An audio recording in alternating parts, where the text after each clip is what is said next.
just gonna leave me here alone. Oh, we got some people joining. Bella, look. Got people looking at us. Say hi. I just want them back. I just want them to come back. And if they're not safe right now, that's what's tearing me apart. Because if they are safe, they're coming back. But if they're not, this has got to stop. Like, somebody has to come forward.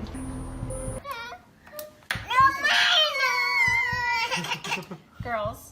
Oh, CC Bella. Okay. You want chocolate? No chocolate? Hey, if you want chocolate, you just get this bowl. You want this one, bigger one? We're gonna go.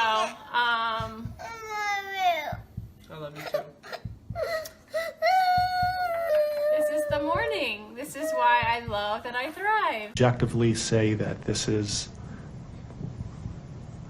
perhaps the most inhumane and vicious crime that I have handled out of the thousands of cases that I have seen. And nothing less than a maximum sentence would be appropriate. And anything less than the maximum sentence would depreciate the seriousness of this offense. Deputies, I would respectfully ask that you take this defendant into custody and have him serve the rest of his life in the Department of Corrections. We are in recess.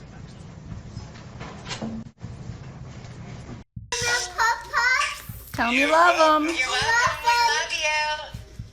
Say love Get you. your candy. Oh yeah, shoot, that's in here. If this stillness holds you, a quiet gesture helps sustain these long-form investigations. Taking a moment to Mr. like Watts, the why did you video kill or your wife subscribe and 2 children? allows stories like this to be examined with the time and care they demand, bringing hidden truths into focus, one layer at a time. I just turned the recorder on. Okay. So again, this room is recorded, and video and audio. We introduced ourselves in the lobbies and earlier, so we're just going to do that again real quick. My name is Kevin Kovac. I'm with the Colorado Bureau of Investigation, and we're assisting the Frederick Police Department with this case involving Chris Watts. And this is Tim Martinez, also an agent at CBI. Sir, if you just introduce yourself. Dwayne Kessinger. I'm Nicole's father. Dwayne, what's your birthday? November 3rd, 1958. And home address for you, sir? 8801 West 65th Avenue. Let's see. And that's Arvada, 8004. And a cell phone or a home phone or where? Phone we can reach you? 720-982-4547. Thank you. And Nicole, can you just introduce yourself for the recording? Nicole Kessinger. Do you need all the other stuff? Too? Yes, please. I live at 12255 Claude Court, Unit 612. Phone number 720-656-9605. Claude Court, is that? I think we determined it was North Glen, right? Yes. You know your zip code? 80249.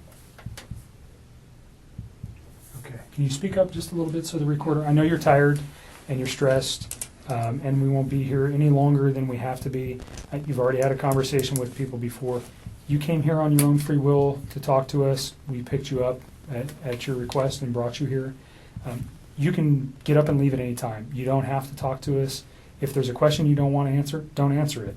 If you don't want to talk anymore, just tell me I want to leave. And I'm kind of in the way of the door, but you're not being interrogated as a criminal suspect. We're here to understand your relationship with Chris and what you know about Chris and his family, and events relating to Chris Watts.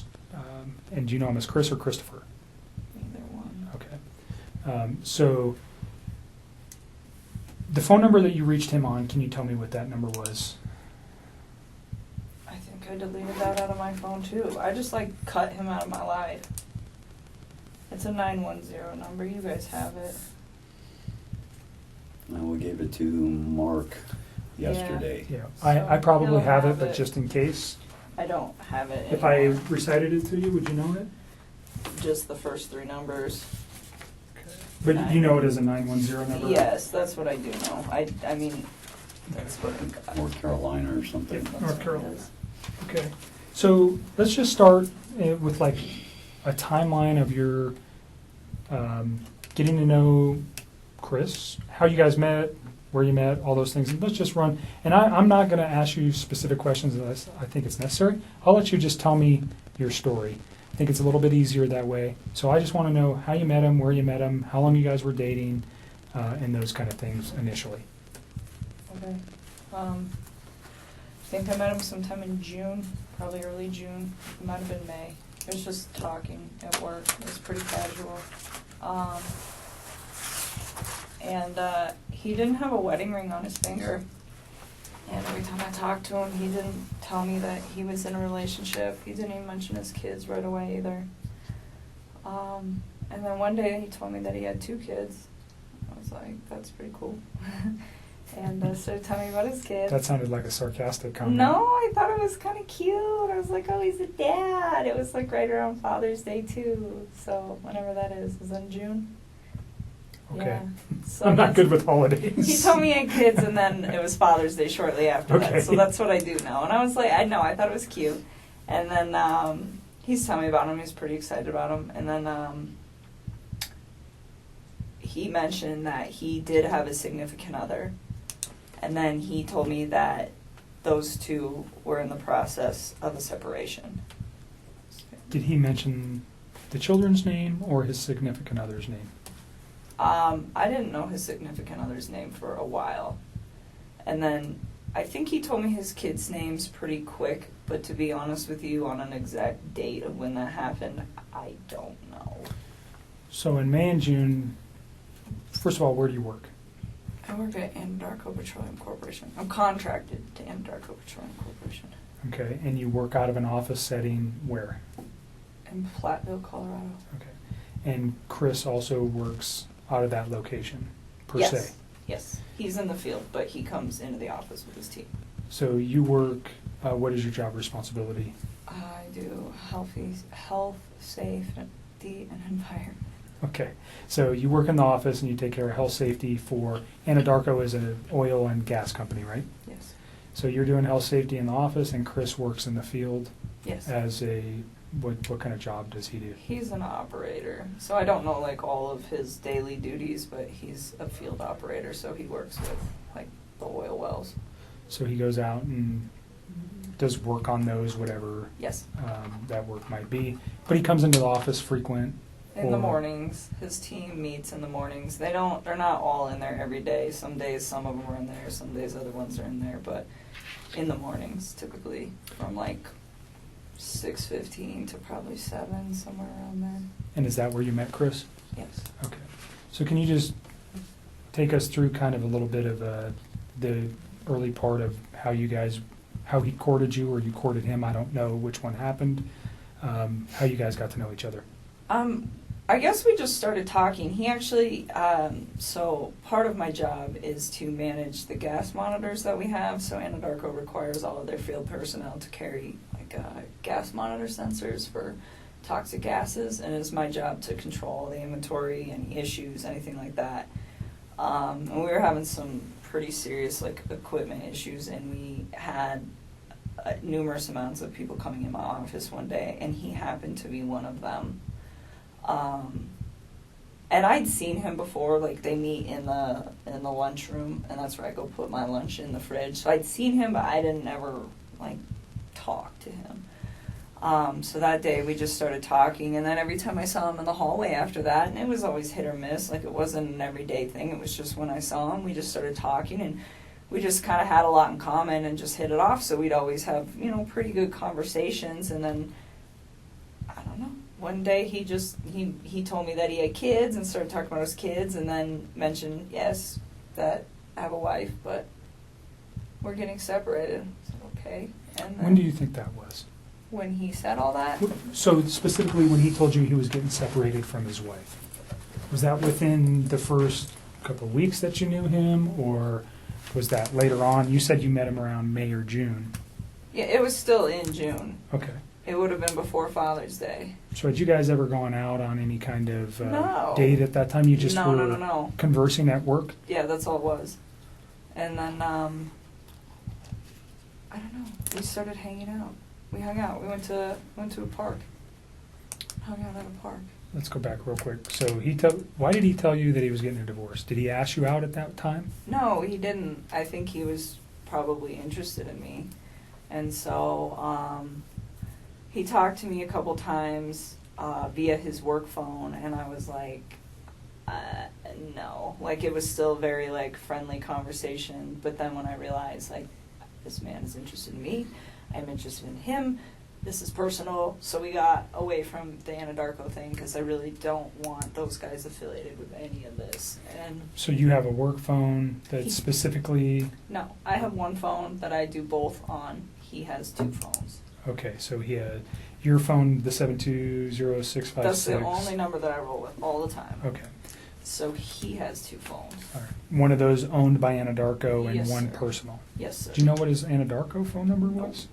Okay. It's been so long, and I mean, I'm sure I could, like, look it up, but I tried to look it up for those guys yesterday, and I couldn't find it. Okay. We can find it, that's okay. Just wondering if you knew it. But at that point, we just, like, took it to his phone because I just felt it was, like, better that way. And we just continued to talk, and then Let me go back to the park. Where's the park? it's, like, down the street from my house. It's called East Lake Number 3. Your house Yes. in North Glen? Yes. And that was in the June timeframe. Yeah, or, like, the beginning of July. It was, like, right around my birthday. It's, like, so sometime at the very end of June or the beginning of July. Okay. And that's the first meeting you had outside of work. Yeah. The basic conversation for a first date? I mean, we kept it pretty simple, I guess, you know. I don't even remember everything we talked about. We Sure. were there for a few hours. But Understand so if I ask about conversation, what I'm looking for, was he talking about his family during any of these meetings? Those are the kind of, I understand whatever you guys were talking about, relationship, your life, your interests, those things, we don't need to know that. What I'm interested in is knowing is when he brings up his children, when he brings up his wife, when he brings up financial information, when he brings up his home, when he brings up anything that may have been, and it's been a few days, so you've had a chance to reflect on some articles that you may have read, and you know, unfortunately, that you're in a situation where somebody has been murdered. And that information, when you look backwards in your memory with the conversations with Chris, anything that he might have said that would be relative to that, and I'm not just, even if one day he was mad and he said, I want to do this or do that, anything like that, if he ever made any kind of statements that you were like, whoa, that was weird, or why would he say that, or why did he mention that? Do you understand what I'm looking for? No, I completely understand. I just feel like some of this happened so long ago that I can't tell you, like, the exact words of the exact conversation at the exact time and place, because it's like we had a lot of conversations. I mean, we talked every single day. So it's if there's like I'm trying to help you guys with the stuff, like the stuff that's more current. I can give you guys a lot more, like, detail and exact times. But when you're asking me about something that happened 6 weeks ago and exactly what was said, it's like, I mean, I'm sure I can give you a general idea, but to be honest with you, like, to pinpoint exact words, it's not going to happen. I'm not looking for exact words, just more, let's say 6 weeks ago he said something that triggered with you last night. That's what I'd be looking for. Or something 4 weeks ago. And if you don't remember where it was or the specific words, that doesn't matter. Just he said something that was off the wall, or he said this or he said that has caused you a moment to pause and you go, wow, I wonder why he said that, now knowing what you know today. Do you understand where I'm going with that? I completely understand. And to be honest with you, I mean, there were several discussions that we had about his current relationship and where it had gone and what it had caused. And he talked about his kids from time to time. But the thing is he was never hostile. It was never anything aggressive. Like, even when he spoke of his wife and the fact that they were separating, it was never, like, ill. It was still very kind. It was just like, this is not working, and would explain why, but it wasn't anything out of the ordinary or anything that I think would scare me. And to this day, even after everything that I found out, I still look back at that and I don't see any red lights with the way that he spoke of his family. Can you just describe his overall demeanor over the 8, 10, 12 weeks that you guys knew each It other? wasn't that long. It was like 6 weeks that we were hanging out. Well, I guess we knew each other longer. Okay, but you met him in the office, and just his overall persona. Who was he? Aggressive? Was he mellow? Was he calm? Was he outspoken? Who was Chris? I think he's an introvert. I would consider him to be like a pretty, I don't want to say he's a very reserved individual. I think he's probably more reserved around other people. I think he emphasized to me that one of the reasons that he really enjoyed talking to me is because he felt like he could get out of his shell. He said around most people he just like didn't really feel the need to like talk and converse, and it wasn't just in his home life, just in general. It wasn't something where he's an introvert. And he said with me, it made him feel like he could really just start talking about things that excited him. And I think a lot of that had to do with the fact that we had things in common. So with me, I think he was a little bit more outgoing, but even then, I would still consider him to be an introvert. I mean, not on the extreme end. If an introvert went to like 1 to 10, I'd put him at like a 4 or 5. So on the lighter side of introversion. Pretty even-keeled. Yes, like really relaxed, like all the time. He was never really like worked up about anything. Just Mellow, chill, easygoing guy. Very much. Okay. And he was that way with you. Did he ever have any kind of? Did you guys ever have arguments? I mean, No. pretty short relationship. No arguments during that time. No. Did he ever lose his temper at any time? Never. You guys never had a yelling match? No. So you never saw him upset or mad? No.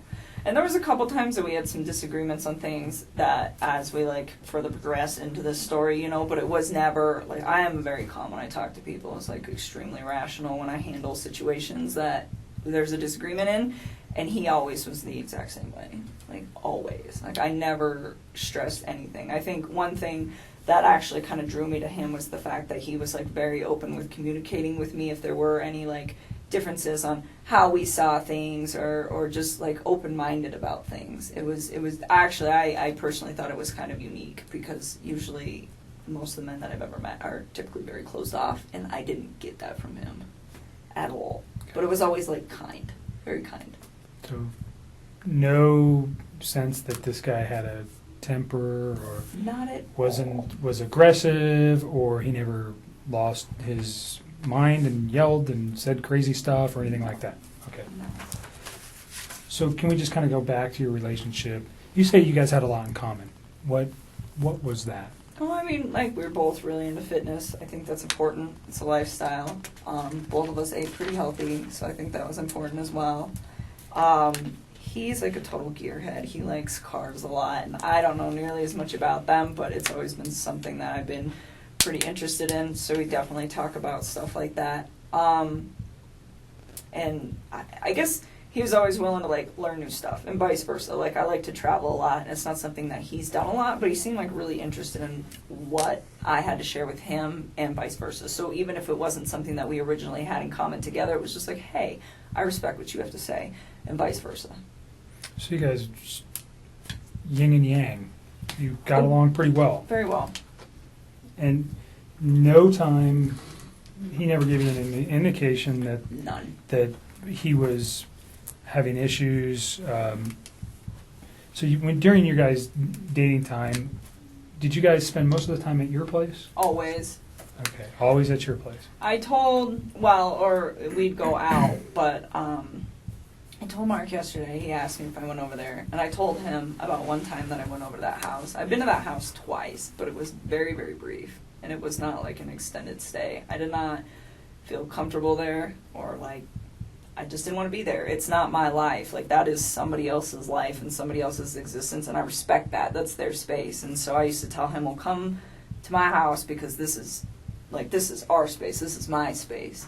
And so for me, out of respect just for, like, whatever situation he had going on and the fact that it's not my home, I felt that it was better to be in my place. And I live alone. I don't have any roommates or anything, so it's pretty easy to do that. So during June and July, were you aware that his family was not his. Did you meet his children Nope. during didn't want June to. and July? And he didn't ask me to. Okay. I mean, not that I didn't want to ever. It was just not now. It's like you're not finalized with your separation, and not only that, we've barely been dating. Like, you can't introduce kids to somebody new in a situation like that. That's something that takes time. I mean, would I have liked to have met them? Of course. That would have been a great honor for me to have somebody introduce their children into my life, but not then. It was something that it was like, okay, well, let's see where we're at in 6 months. Let's see where we're at in a year. And if we're still doing this and you and me are still, happy with where we're at, and you think that this is something that is going to be long term and is worth bringing your children into the picture, then yes, I would love to meet them. But it's like, not right now. You are still in this situation where you're not even completely out of it, and I'm getting in it, and that's not fair for them. And that was kind of the policy that I had with him, was it was just like, yes, but not yet. So did he ask to introduce you to his children? Not at that time. Okay. I think both him and I were on the same page of eventually, if things went as they should in I understand your guys' relationship. relationship is very new and young. Yeah. So, although it was short, just laying everything out helps us understand what actually was going on with him. And Yep. I might ask you a question and you're going, why the heck would he ask me that? Probably because I have information that I'm not willing to share with you, and I'll tell you that right now. I'm not going to tell you some questions I'm going to ask you. And you go, what the heck? I want to share some information with you. Just, it protects you, it protects our investigation. So if it seems weird, there's a reason I'm asking it, That's and fine. it's usually relative to what I know. So don't take offense to it. Again, it's just part of what we need to know. Understood. So just, you went to his house on 2 occasions. Yes. Was that recent? No, that was like pretty early into it, and I did not like it and did not want to go back. Do you recall where the house was? Yeah, it's like right off the highway in Frederick. Okay. And you know the streets? I mean, I'm sure I could figure it out again if I like really had to. Like off the top of my head, no. Do you know the street name? No. Okay. I would have to like drive around in there to get there. Okay. Did it look like anybody else lived at that house at that Oh, time? definitely. Okay. I mean, So is that what freaked you out? I mean, he told me that he was living in the basement, and he said, we're separated, but we're not divorced, and we're going to get ready to sell the house. And that was the impression that I was under. And I was under the impression that they were taking everything pretty slow with this, with like getting ready to sell the house. I mean, those are big things. So that's what I was informed. And I mean, if you think about it, this whole thing happened in a 6-week stretch. Like, that's not really that much of a time frame. So in that sense, like, it's believable to me. Yes, I went to the house, and the first time I was there, I hung out in their like front living room. I just sat on the floor, and it was on the 4th of July. It was the morning of the 4th, and I was helping him to set up MyFitnessPal app and like track his food, his calories and stuff, because he does pretty good with the working out and stuff. And he asked me, he's like, "Can you help me just like get this dialed in?" It's like, "Yeah, I can do that." So that he invited me up to the house, and I was already kind of hesitant to do it because I was like, there are other people that live here, and I just felt like it was an invasion of space. And so I went up there, and we just stayed in that front room, and I helped him out with that, and got him all set up with that. And then, he asked me if I wanted lunch, and he grilled chicken and carrots. And then that's all he had. And I was like, okay, so we ate, and then I left. And then there was another day about, I can give you the date-ish. Let me look at a calendar. I think it was the weekend after my birthday. Just a thing on the courtesy for the phone for, what was that guy's name, Don? This gentleman, Oh. Thornton PD. I just met him today. Do you want to do the phone I forgot today? about that. For TPD? It's not for them. They're doing it for us. Yes. We don't have the equipment with us to do it, and I asked them to do it for us. They're not involved in this investigation. He would just be a computer person. He would not be looking at any of this stuff. That would fall to myself. So keep that in mind. He's not involved in this investigation. Thornton PD has nothing to do with this, other than letting us use their facility and helping us with some electronic download. He's not going to look at your phone right now. He's going to put it on a disk and they're going to give it to me. Gotcha. I don't know what you think. I really want to help you guys. I do. I feel like this whole thing is just going to be crazy regardless of whether I give you my phone or not. I mean, that's kind of how I look at it. Like, it's happening. It's going to happen. Well, the texts Media's just reiterate gonna- what you've been saying all along, so it's not like... Well, they do. That's the other thing, too. I mean, that's kind of a good backup. Yeah, I'll give I it think to him. you hit the nail right on the head. There's reasons why we want everything. It validates things that we know. I'm not going to come out and tell you that if you tell me something today, we'll validate it with your text messages, whether it's the ones we have now I or the will- ones you're going to give us. I'll give Certainly. it to him. If you want to go get him. I want you to read this, is what I want you to do before you decide that, okay? So the second time I went to that house, I'm not sure what day it was, but it was the weekend of the 14th. Of August? July? I don't know if it was the 14th or the 15th. One of those 2 days. But we had went out and we stopped there just real quick on the way back. And we were there not very long. But that time I saw a picture of his wife and one of his kids. And I remember thinking to myself, like, wow, she's so beautiful. And I like took a step back and I was just like, this man has a gorgeous house. He has beautiful babies. He has a beautiful wife. He has an awesome job. Like, why would he want to leave this? And I remember talking to him about it, and that was the first time that I tried to actually say, what do you think about not separating from your wife? Like, what if you really try to work on this? And he had expressed to me that we've tried to work on this, and it's not working, so that is why we're separating. And I spent some time, like, just, you know, kind of, because it almost made me feel bad, where I was, like, to the point where I'm engaging in a relationship with a man who, the way he described it, is in a contractual agreement, but was not in, like, an emotional relationship with somebody. And for me, the way I would have preferred to do this is to have waited till that contractual agreement was also done, and he was done, and he could have approached me and said, I'm just had a divorce, you know, maybe we could take this slow, what do you think? But instead it was, oh, we're separated and we're working on a divorce. And that is the part that I feel bad about, because I should have waited on that and I didn't. And, you know, I was just like, well, they're already there. So, you know, but then being in a house, I was just like, why? Fix this. Find a way to fix this. Make it work, you know? And I was like trying to push him to do it, and he seemed pretty reluctant to do it. He didn't want to.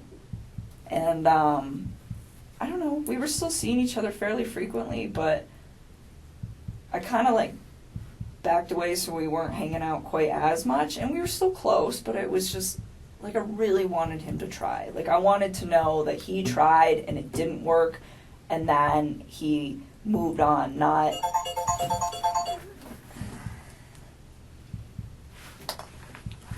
that, you know, they both kind of tried and then he got himself into a situation with somebody else. And I don't know, I just thought he had a beautiful life going on, and he could have made it work.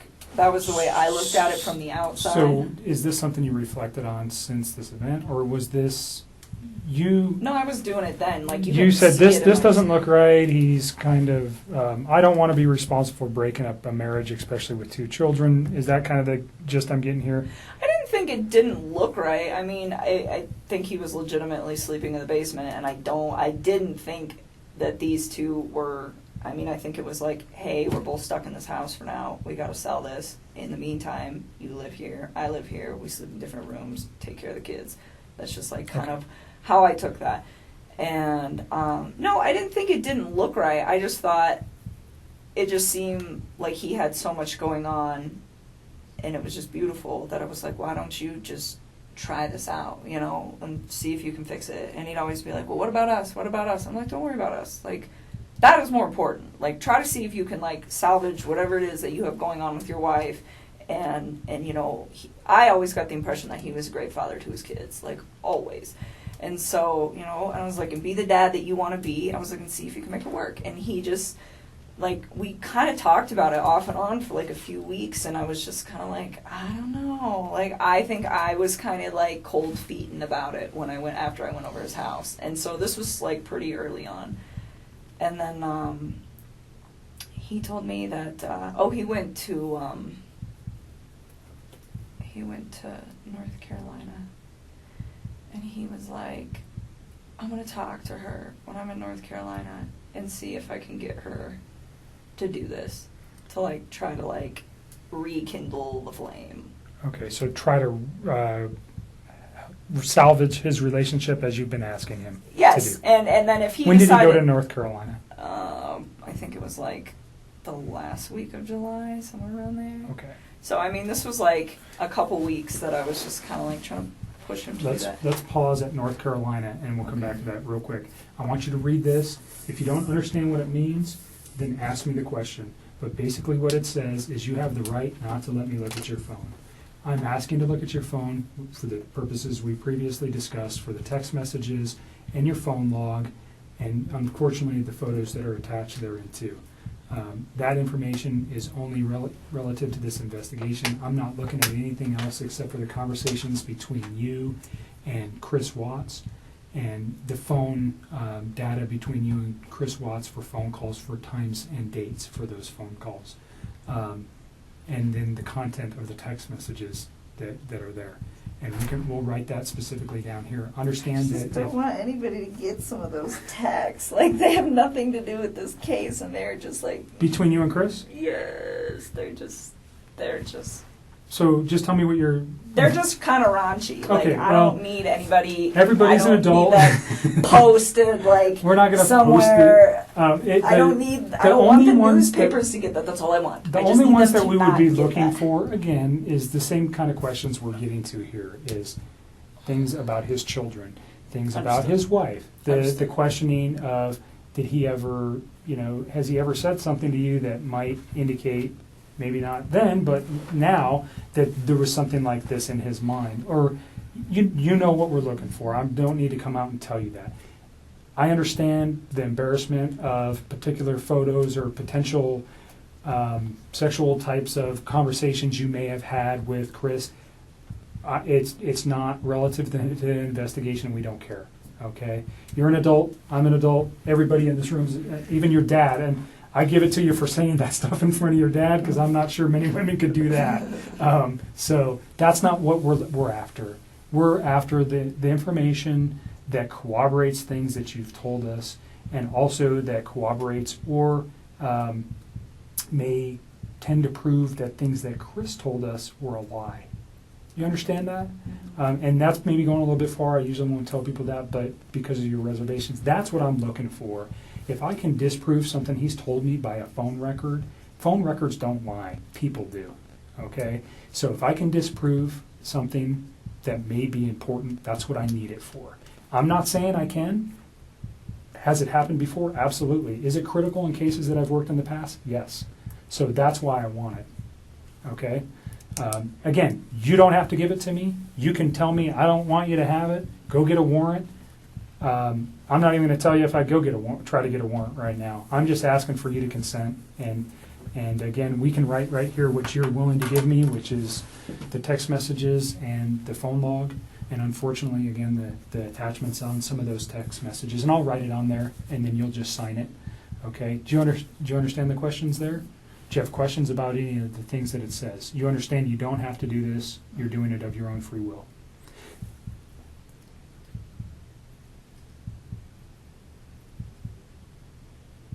And I know you're tired, so if you want to let your dad read it too, He will. Thank you. that's a good idea. Can you fill it out before I sign it? Yep. And just you read it, and if you have any questions, then we'll put on there what we're after. I'm so hungry. You should have told me. I would have got you some food. I got food in my car. It's not staying down. It's just coming. She hadn't been down. feeling good. Not because of any, just Like, I got sick prior to this Jim. whole thing happening, and then I think all of this compounding with the Stress. fact that I'm sick, it's just not good. I've not really been eating or sleeping much at all.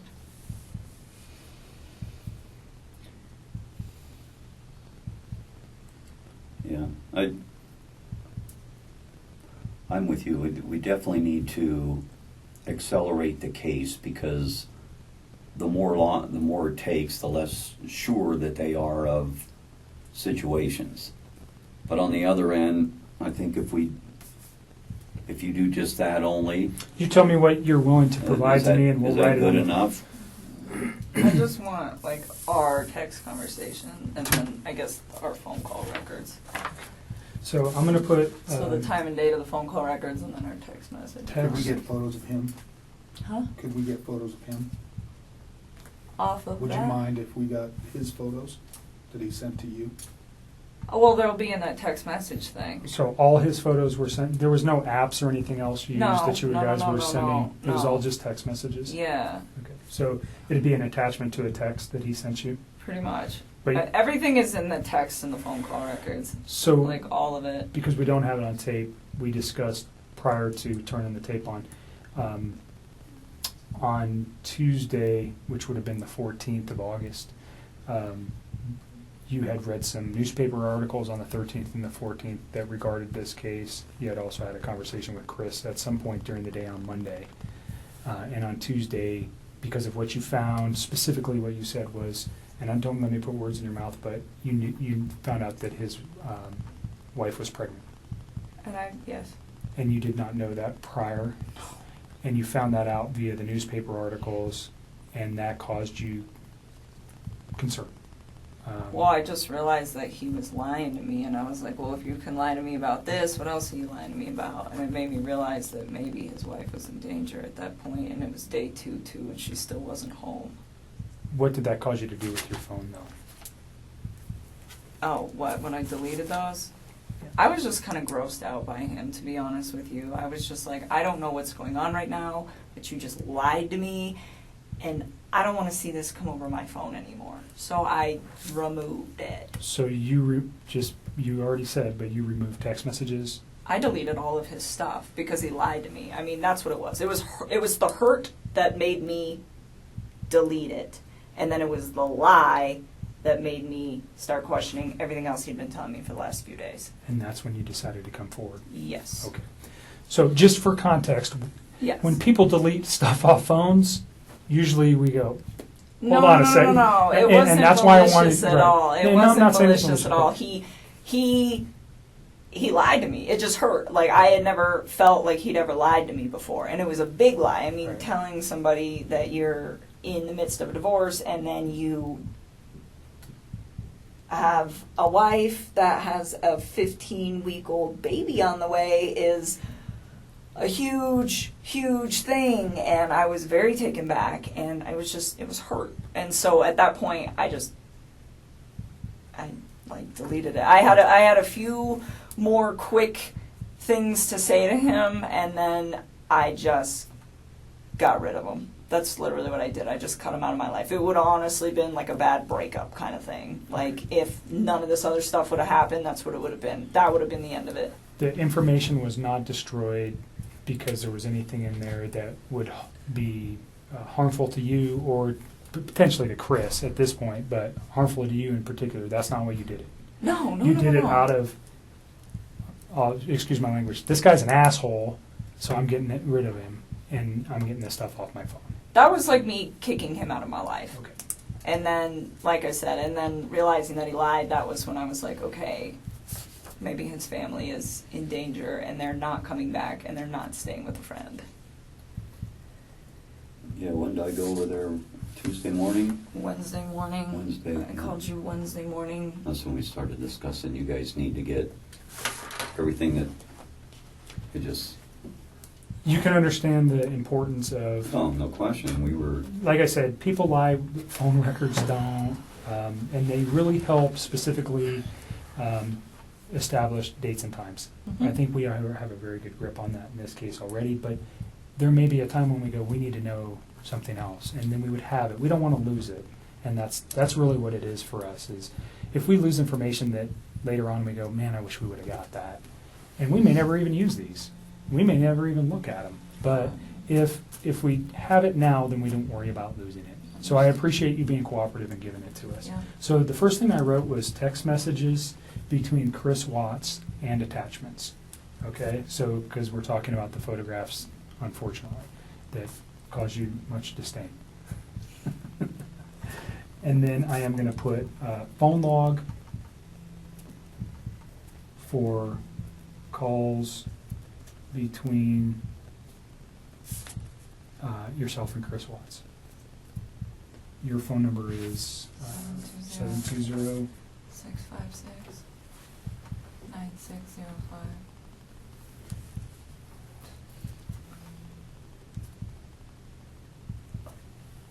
And this right now is located we're at the Thornton Police Department. It's going to be moved to so this is kind of, doesn't make sense, but we're here. It's going to be moved to the Colorado Bureau of Investigation. He's going to download it here, but I'm going to take it with me, just so you know. It's not staying here. Okay. They're not going to retain any of this. This comes with me. Okay. Okay? Is there anything else you want on there? I think that's about. That's it. I mean, I don't have social media. I don't really have anything else you guys can pull. Okay. Is there anything else you know of that could help us with this that is not on this sheet? As far as like data, That's on your phone? no. I mean, everything we did was like text and talk, pretty much. I mean, and like I said, any pictures that I had, like even if you were to restore all my regular photos, there's so many pictures in there, and you wouldn't even know which ones were for him and which ones weren't. But any picture that I wanted to send to him, I sent via text. So if you guys go through the text and the attachments, you will have everything that wasn't said verbally and was done via text. But I think that's it. Like I don't have anything else. As far as like no Facebook, no Instagram, no Twitter, no LinkedIn, like none of it. So there was never any of that kind of correspondence. So I think that should probably cover everything you guys will need. Is there any particular messages that would help me so I don't have to look at, because whatever's on your phone, I don't know how long we're going to get back to, but let's say is there a particular date or time or message that stands out to you that would be relative to, specifically to the investigation into this case, that might assist me in understanding why something like this could have occurred? I'm still in shock that this whole thing happened. I Like can imagine. that's why I gave him the benefit of the doubt for the first day, because I was just like, no way. Like I didn't even think about that. I mean, murder was not on the top of my mind when somebody doesn't come home for an evening, especially if they've just like had some sort of like heated conversation. It's like, okay, you guys are separating, you have a heated conversation, you leave for a night. Like I didn't even think this guy killed his wife. I mean, that like, murder is on something on the top of my mind when I call one of my friends for 3 or 4 hours and she doesn't answer the phone. Like, that doesn't even process to me as, like, a real thing that is a possibility at that point. And so that's why I gave it a day, and then the second day I was talking to him, he was just, like, a hot mess, I could tell. And then with, like, the way he was talking to me, and then that's kind of when I cut him off and I stopped talking to him. And then... So remember what you just said, and we're going to get to that because that's probably a very important conversation. So if you want to know days, I would probably honestly just start at like Sunday and work your way forward. I mean, all the rest of that stuff, it's just like the small talk of like, hey, this, you know? I mean... And your relationship building through the 6 Yeah, weeks. I mean, like, and if you go like maybe like a week further back, like there's times like I was trying to help him find an apartment, like just for him, not for me, but for him and his kids, to get set up. And like there's times where I'm like, well, where's your wife moving to? Like, how close is she gonna be to you? You should be within like 30 minutes of your kids, so they're close. And like, you want to be close to their school and close to your gym, and like, what's your price range? Like, I was helping him get all of this stuff set up, and it was like in a very decent manner. And I don't know if all of that is in text. Some of it's probably on the phone. Like, at this point, I've talked to him so much that I don't even know which parts are like verbalized and which parts are texted at this point, but we can figure it out. Okay. You see what I wrote? Text messages between Chris Watts and attachments. and then the phone logs for calls between your phone number and Chris Watts. Those are the two things that we'll ask to be extracted from your phone. So if you're okay with that. Why does it say as removed cell phone data? Isn't that this? That is that, and that's what he's Uh-oh. going to remove, and then that officer is going to fill that out. Gotcha. What is the date? I don't even know what Today is the 16th.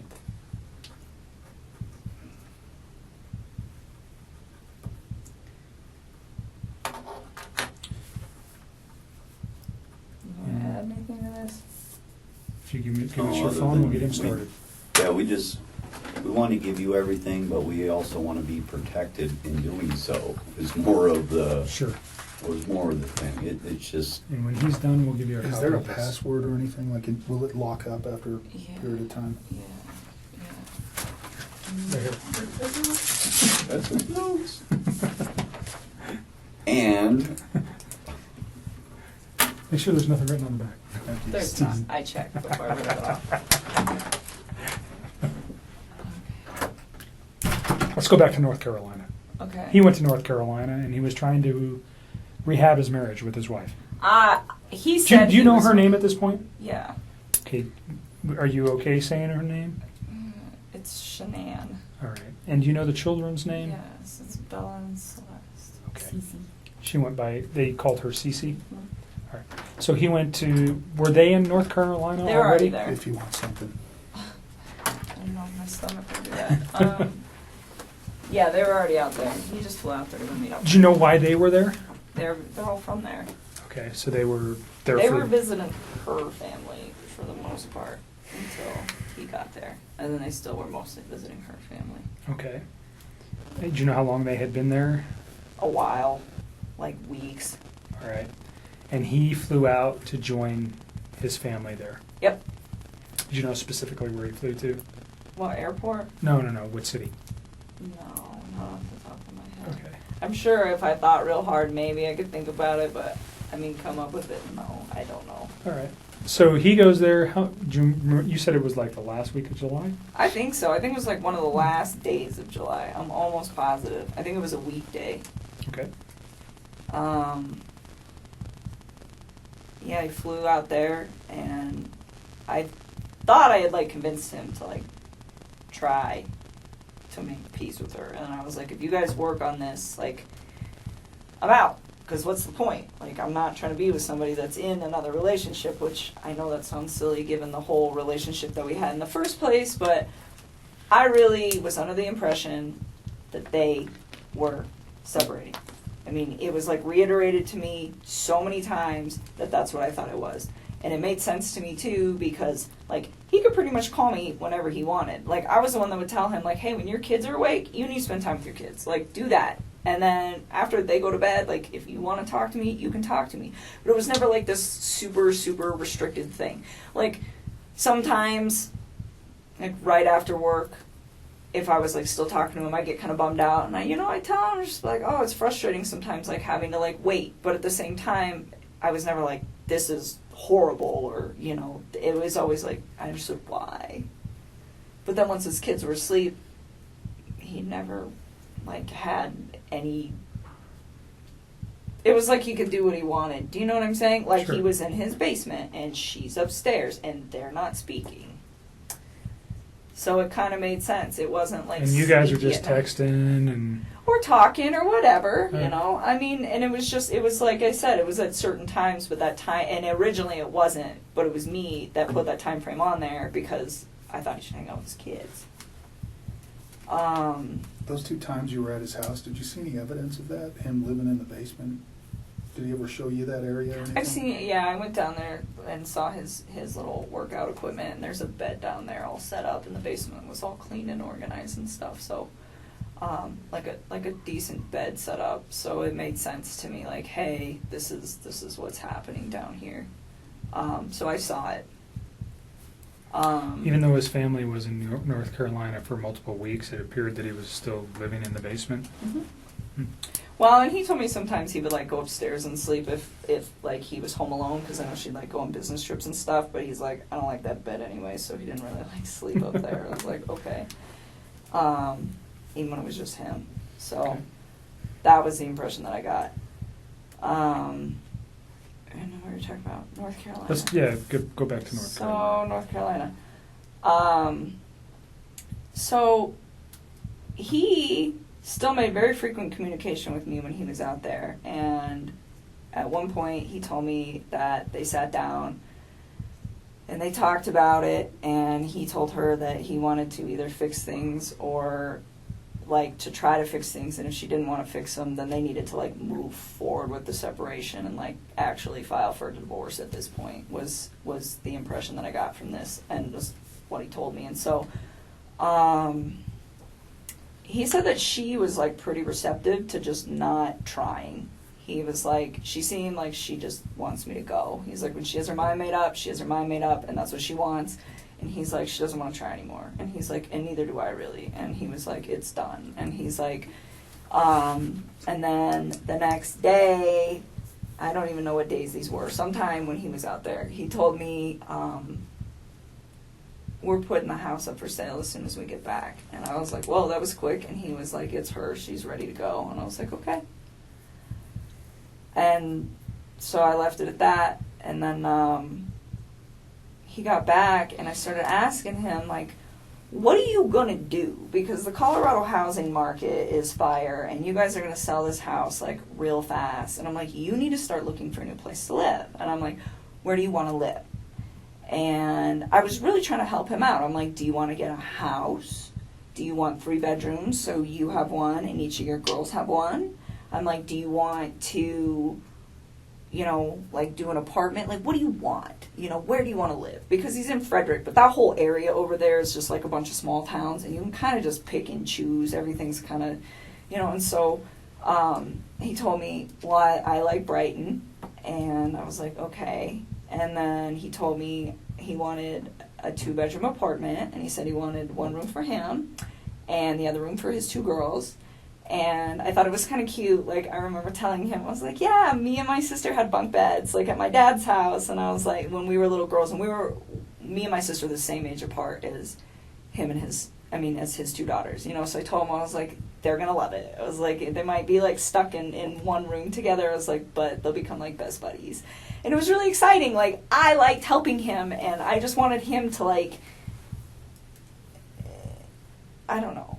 This is what he told me he wanted. So I was like, well, I will help you do the research. But another thing that I really took care of was to be like, where is she moving to? I was never like, you know what, screw your wife, try to get full custody. None of that bullshit. It was always just like, you know, I'd ask him, I'm like, well, what kind of custody are you guys going to have? Because he at work, they're about to switch his schedule. So right now he's like on Monday through Friday, and they're about to switch these guys to 8 days on, 6 days off. That's tough. That's awesome. And I was asking him, I was like, are you going to have your kids, like, on that set of days off? I was like, because that would work perfect, like 1 week on, 1 week off. And I was just like, you know, we just talk about it. And I'm like, what is your plan? And he's like, we haven't figured out exactly what we're going to do about the kids yet. But he told me, he's like, Colorado's a 50-50 state, and she's okay with everything 50-50. Like, he said that she was, like, on board with this because she wanted it too. Like, she was checked out of this relationship.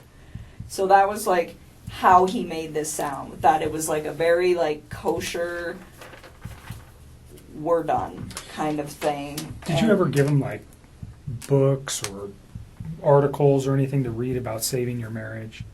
Did you ever provide anything to him like that? About saving his marriage? Yeah, like how to recover a marriage or how to save your marriage. Or, you know, there's all sorts of publications and books out there. No, but I did tell him, and I don't know if I did this through text or phone. That will be something you guys will, I'm sure, figure out.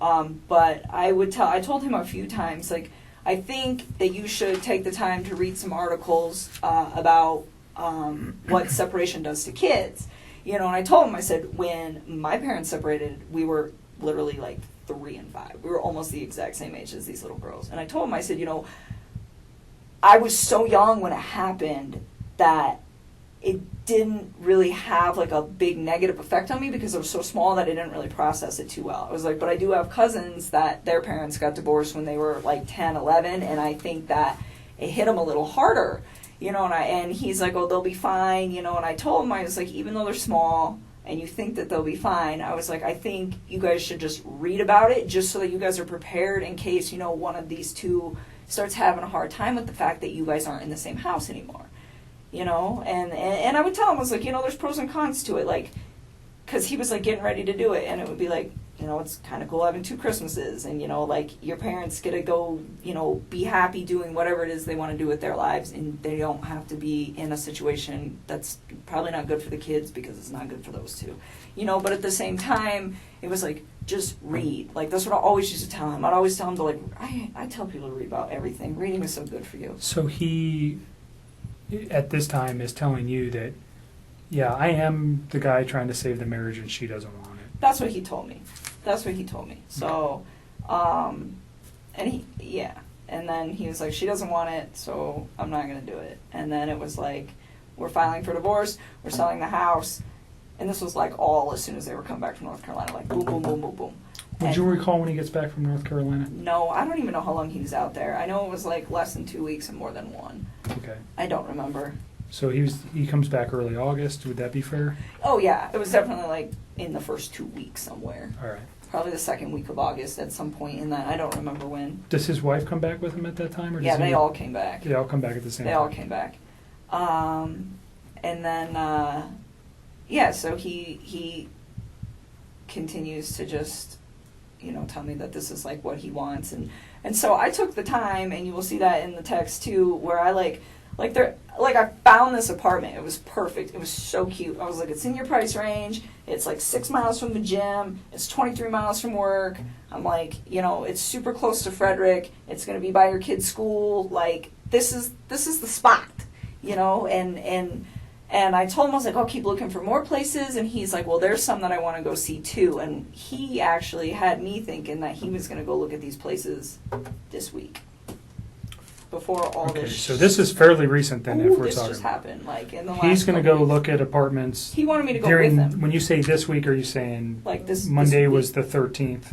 Like this week. Okay. Yeah, so I told him, I was like, well, pick out a few spots, and if you want me to come with you, I'll go look at them. But you know. You said earlier that he had never, or that the apartment wasn't for you and him. It was just for him and his children. Oh yes. It was. You had no intentions of moving in with him. No, I have my own spot. I still have a lease there till July, and even then, like, he never asked me to move in with him, Okay.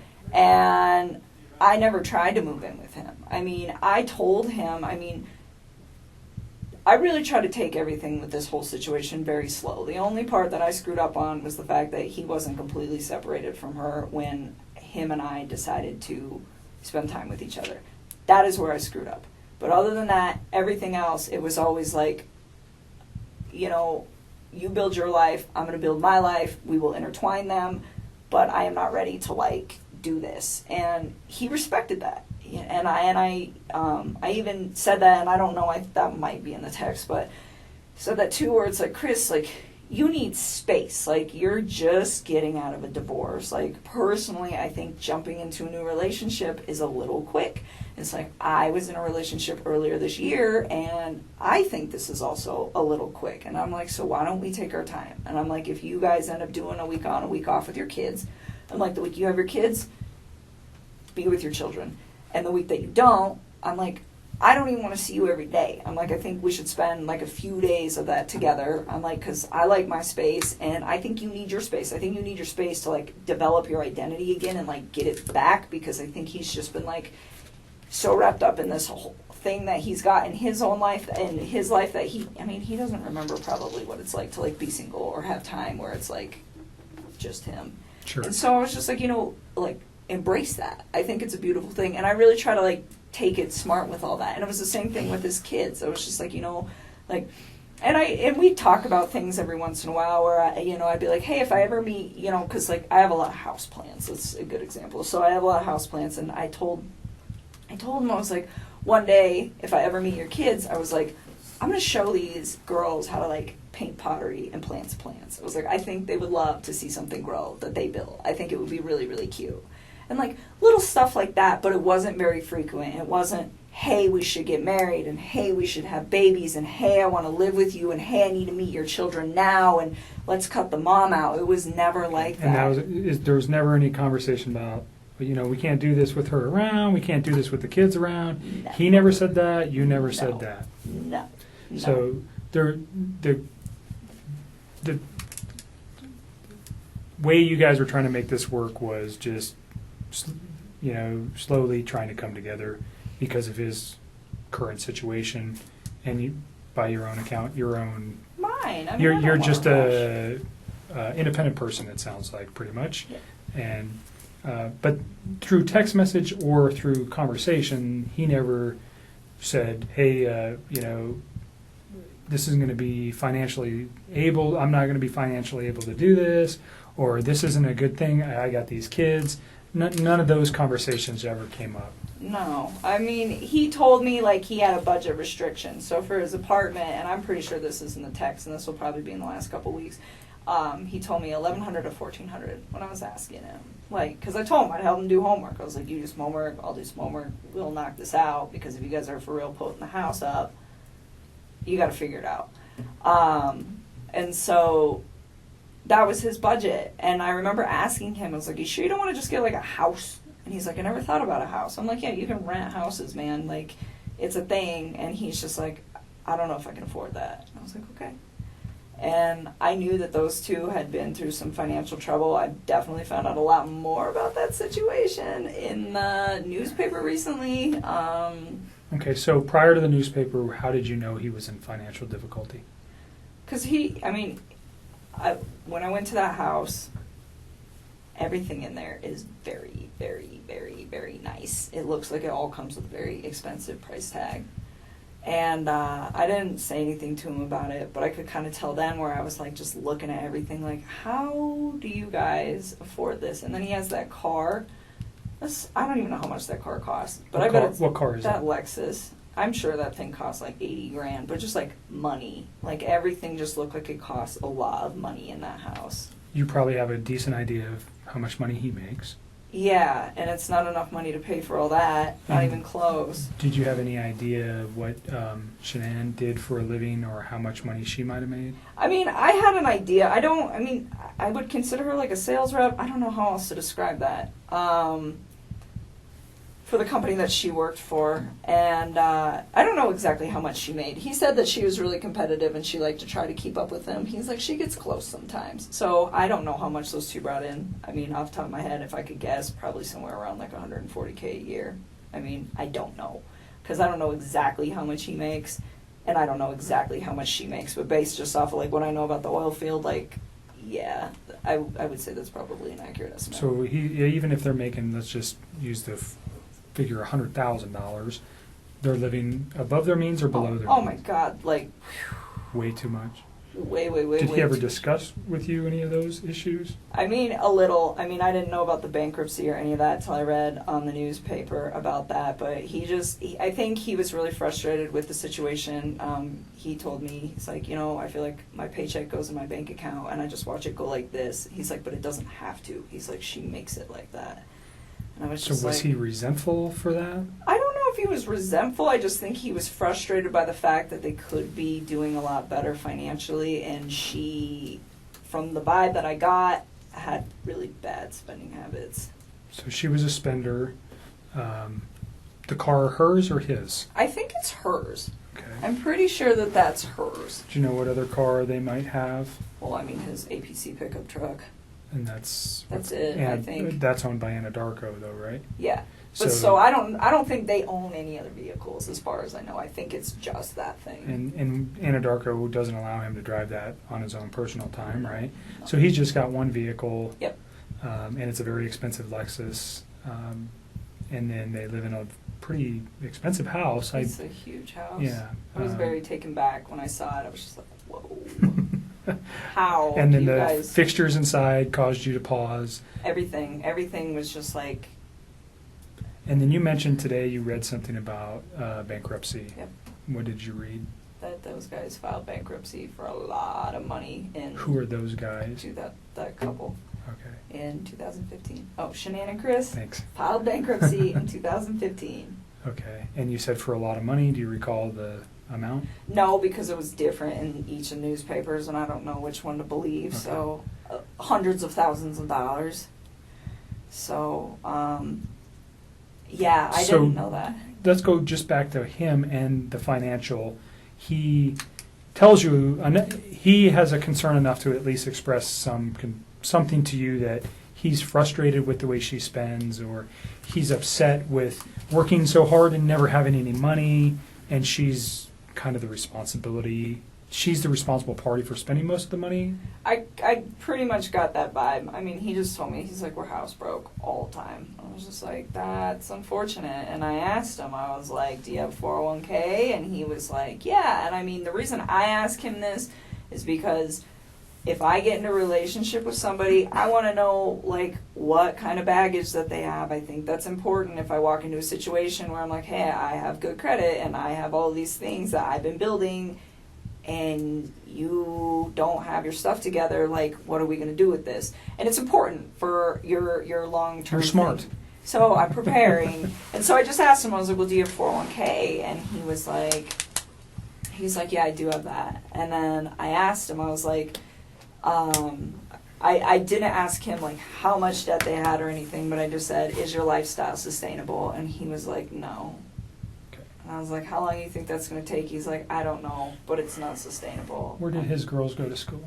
I don't know. He never actually told me. Like, when I asked him once, it was like when I was trying to find him an apartment, I was like, are you comfortable telling me where your girls go to school? That's in the text too. I was like, so I can figure out what distance from the apartment it is. I was trying to just make his life convenient with, like, him, his ex, his kids, and all the stuff that he needs to do and work.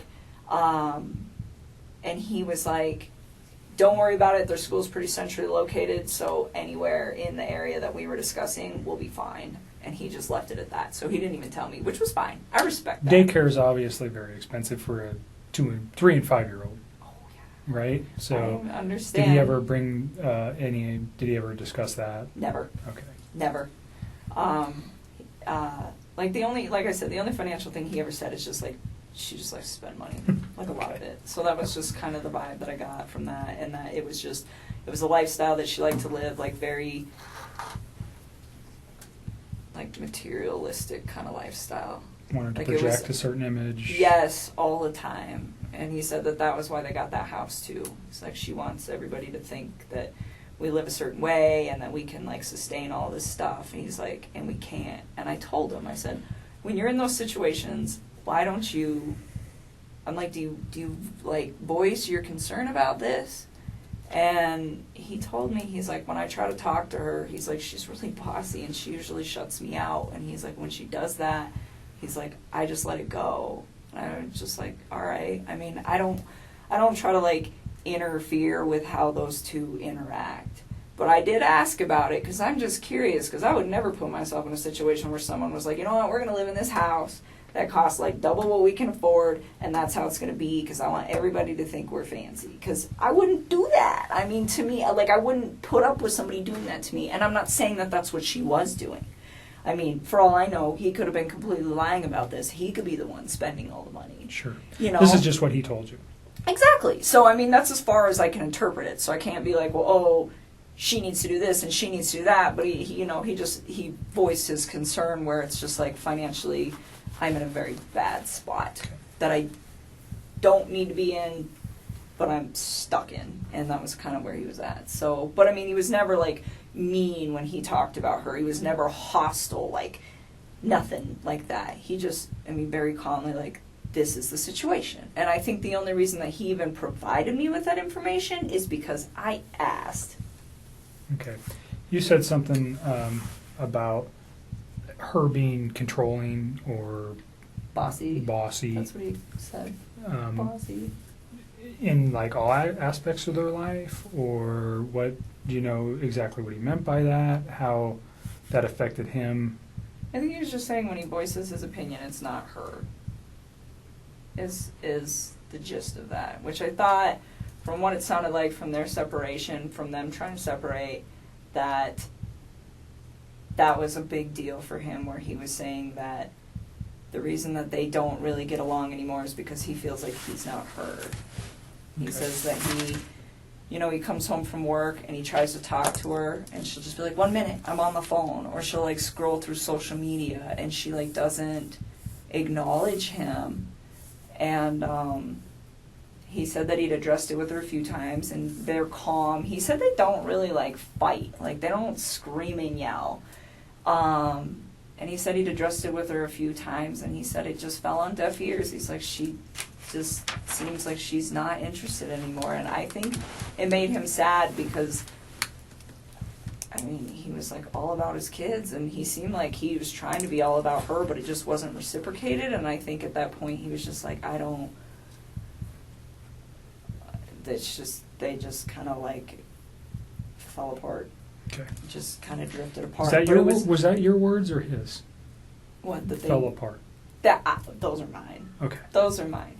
He just said that they didn't communicate very well, and it wasn't in a aggressive way. Communicate. It was just the fact that they didn't communicate at all. They didn't talk. they had children, and they did. Was there ever mention that he was trying to resolve or save his marriage for the children's sake? A lot of people talk Yes. about that. Did he Yes. talk about that? I mean, he told me that he believed that the only reason that those two had still been doing it as long as they've been doing it, he told me that her and him have had communication issues for about 6 years, where she just seems really detached and uninterested in trying to build something with him. And he said, and I said, 6 years is a really long time for you guys to not fix that, considering they were married for 8? I mean, that's the majority of their marriage. And he said, sometimes I think we just do it for the kids or something like that. I mean, it's been a long time since I've Sure. seen these conversations, so I don't know verbatim, And that's but it was we're trying pretty to much just get you to remember some yeah, things. but he said it wasn't just him though. He was like, I think she does that too. Okay. You know? I mean, and it was this equal part where they are just kind of going through the motions, I think. Mm-hmm. And so, when he told me that she was cool with, the 50% everything and just, breaking it off and being really civil about it, it kind of made sense to me because I was like, the way he made this sound, it wasn't, oh, she's this horrible person or, oh, I'm this horrible person. It was, her and I have drifted so far apart that it's kind of a mutual agreement that this is not going to work. So in those 6 years, though, they had 2 children. Yep. And you said earlier you did not know she was pregnant until reading the newspaper. Yep. So that never came up in any conversation. There was no indications that was going on. None. He never hinted to anything like Nothing. that. As far as you knew, he was just leaving her. He had 2 children, and that was the final take on that. Yes. I know why he lied to me. He lied to me because if I'd have known that he had a child on the way, I'd have never wasted my time with him in the first place. None of this would ever even occur if he would have just told me the truth. So do you think if he found out that you, if, let's say this week you guys were to go look at some apartments, and this is hypothetical, but you've never found out that his wife was pregnant, would that have changed anything? Like you just said, if I knew his wife was pregnant, I wouldn't be in this picture. So if his wife was not pregnant, and forgive me, but if he takes her out of the picture, you're never going to know that she was pregnant, right? What do you mean takes her out of the picture? If he murdered her, she's out of the picture. You're never going to know if she was pregnant. If he can get away with murder, you're not going to. I got divorced from my wife. You say, do you understand what I'm saying here? If she's gone, But this, Don't lead, hypothetically, please. Yeah. Don't lead hypothetically, on. if she, Okay. you understand where I'm going. If Right, you but you're- didn't know, You're leading into Right. questions that are nothing with your, if you didn't know though wait, Nick, that she was there, did you hear what I said?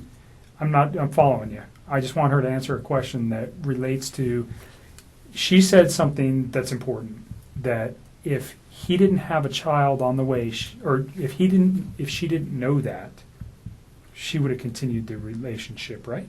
but he killed his kids. At what point does he think that I'm going to be in a relationship? I'm not talking about the children. I'm just talking specifically about her. If you only knew, if the kids were still here, and he called you and said, "I'm divorced from my wife," and he gets away with this, do you understand what I'm thinking? from his aspect. I still wouldn't do it. I still wouldn't do it because I'd be like, where did she go? Okay. Because I'm under the impression that she's a really good mom. Like, he never bashed her momming skills. Like, no, I wouldn't, no. Okay. No. And you see where I'm trying to take that? Yes. So you guys never had a conversation about the child, period. I didn't know Okay. at all. All right. And by your words, if you did know, you would have ended the relationship. Well, because it wouldn't have made sense to me that he's like, I'm getting separated. Oh, by the way, I have a baby on the way. It's like, That's 15 weeks. you are a liar. You're just trying to sleep with me. That's what I would have probably interpreted that as, and I'd have just shut that off at work, and that would have been the end of it. Okay. All right. We can move past that. The week that he comes back from North Carolina, you don't remember, somewhere in the first couple weeks of August. Yeah, I think it was the second week, but I don't remember off the top of my head. So we'll just use August as a time frame. Is that fair? Because you know he left in July and he comes back in August. How many times do you think you see him? I saw him a few times. I saw him this past Saturday. I saw him the Wednesday before that. And he wanted to see me more. I was the one who wanted my space. I was like, nope, your kids are home. Go hang out with your kids. And even on Wednesday, I cut it short. Like, he came and hang out with me for a few hours, and then I was like, go chill with your kids. Okay. I was always like, Do really you respectful know of this. specifically where you guys went? Did you meet at your house? Did you guys go to any restaurants? Did you go to establishments? Where'd you go?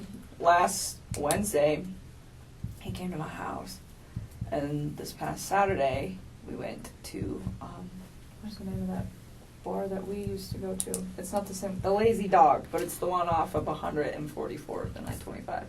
I think it's 144th, up there. And it's the Lazy Dog? Yes.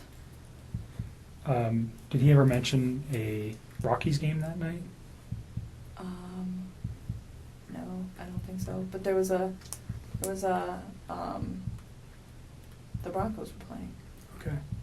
which we couldn't see because they sat us in really crappy spots, but it's okay because it's preseason. But, So do you recall what time you went there? no. I remember, well, kind of. So he had to get a babysitter that night. Do you know who that was? Somebody who's really young. I remember I asked him who his babysitter was, and he's like, we have two.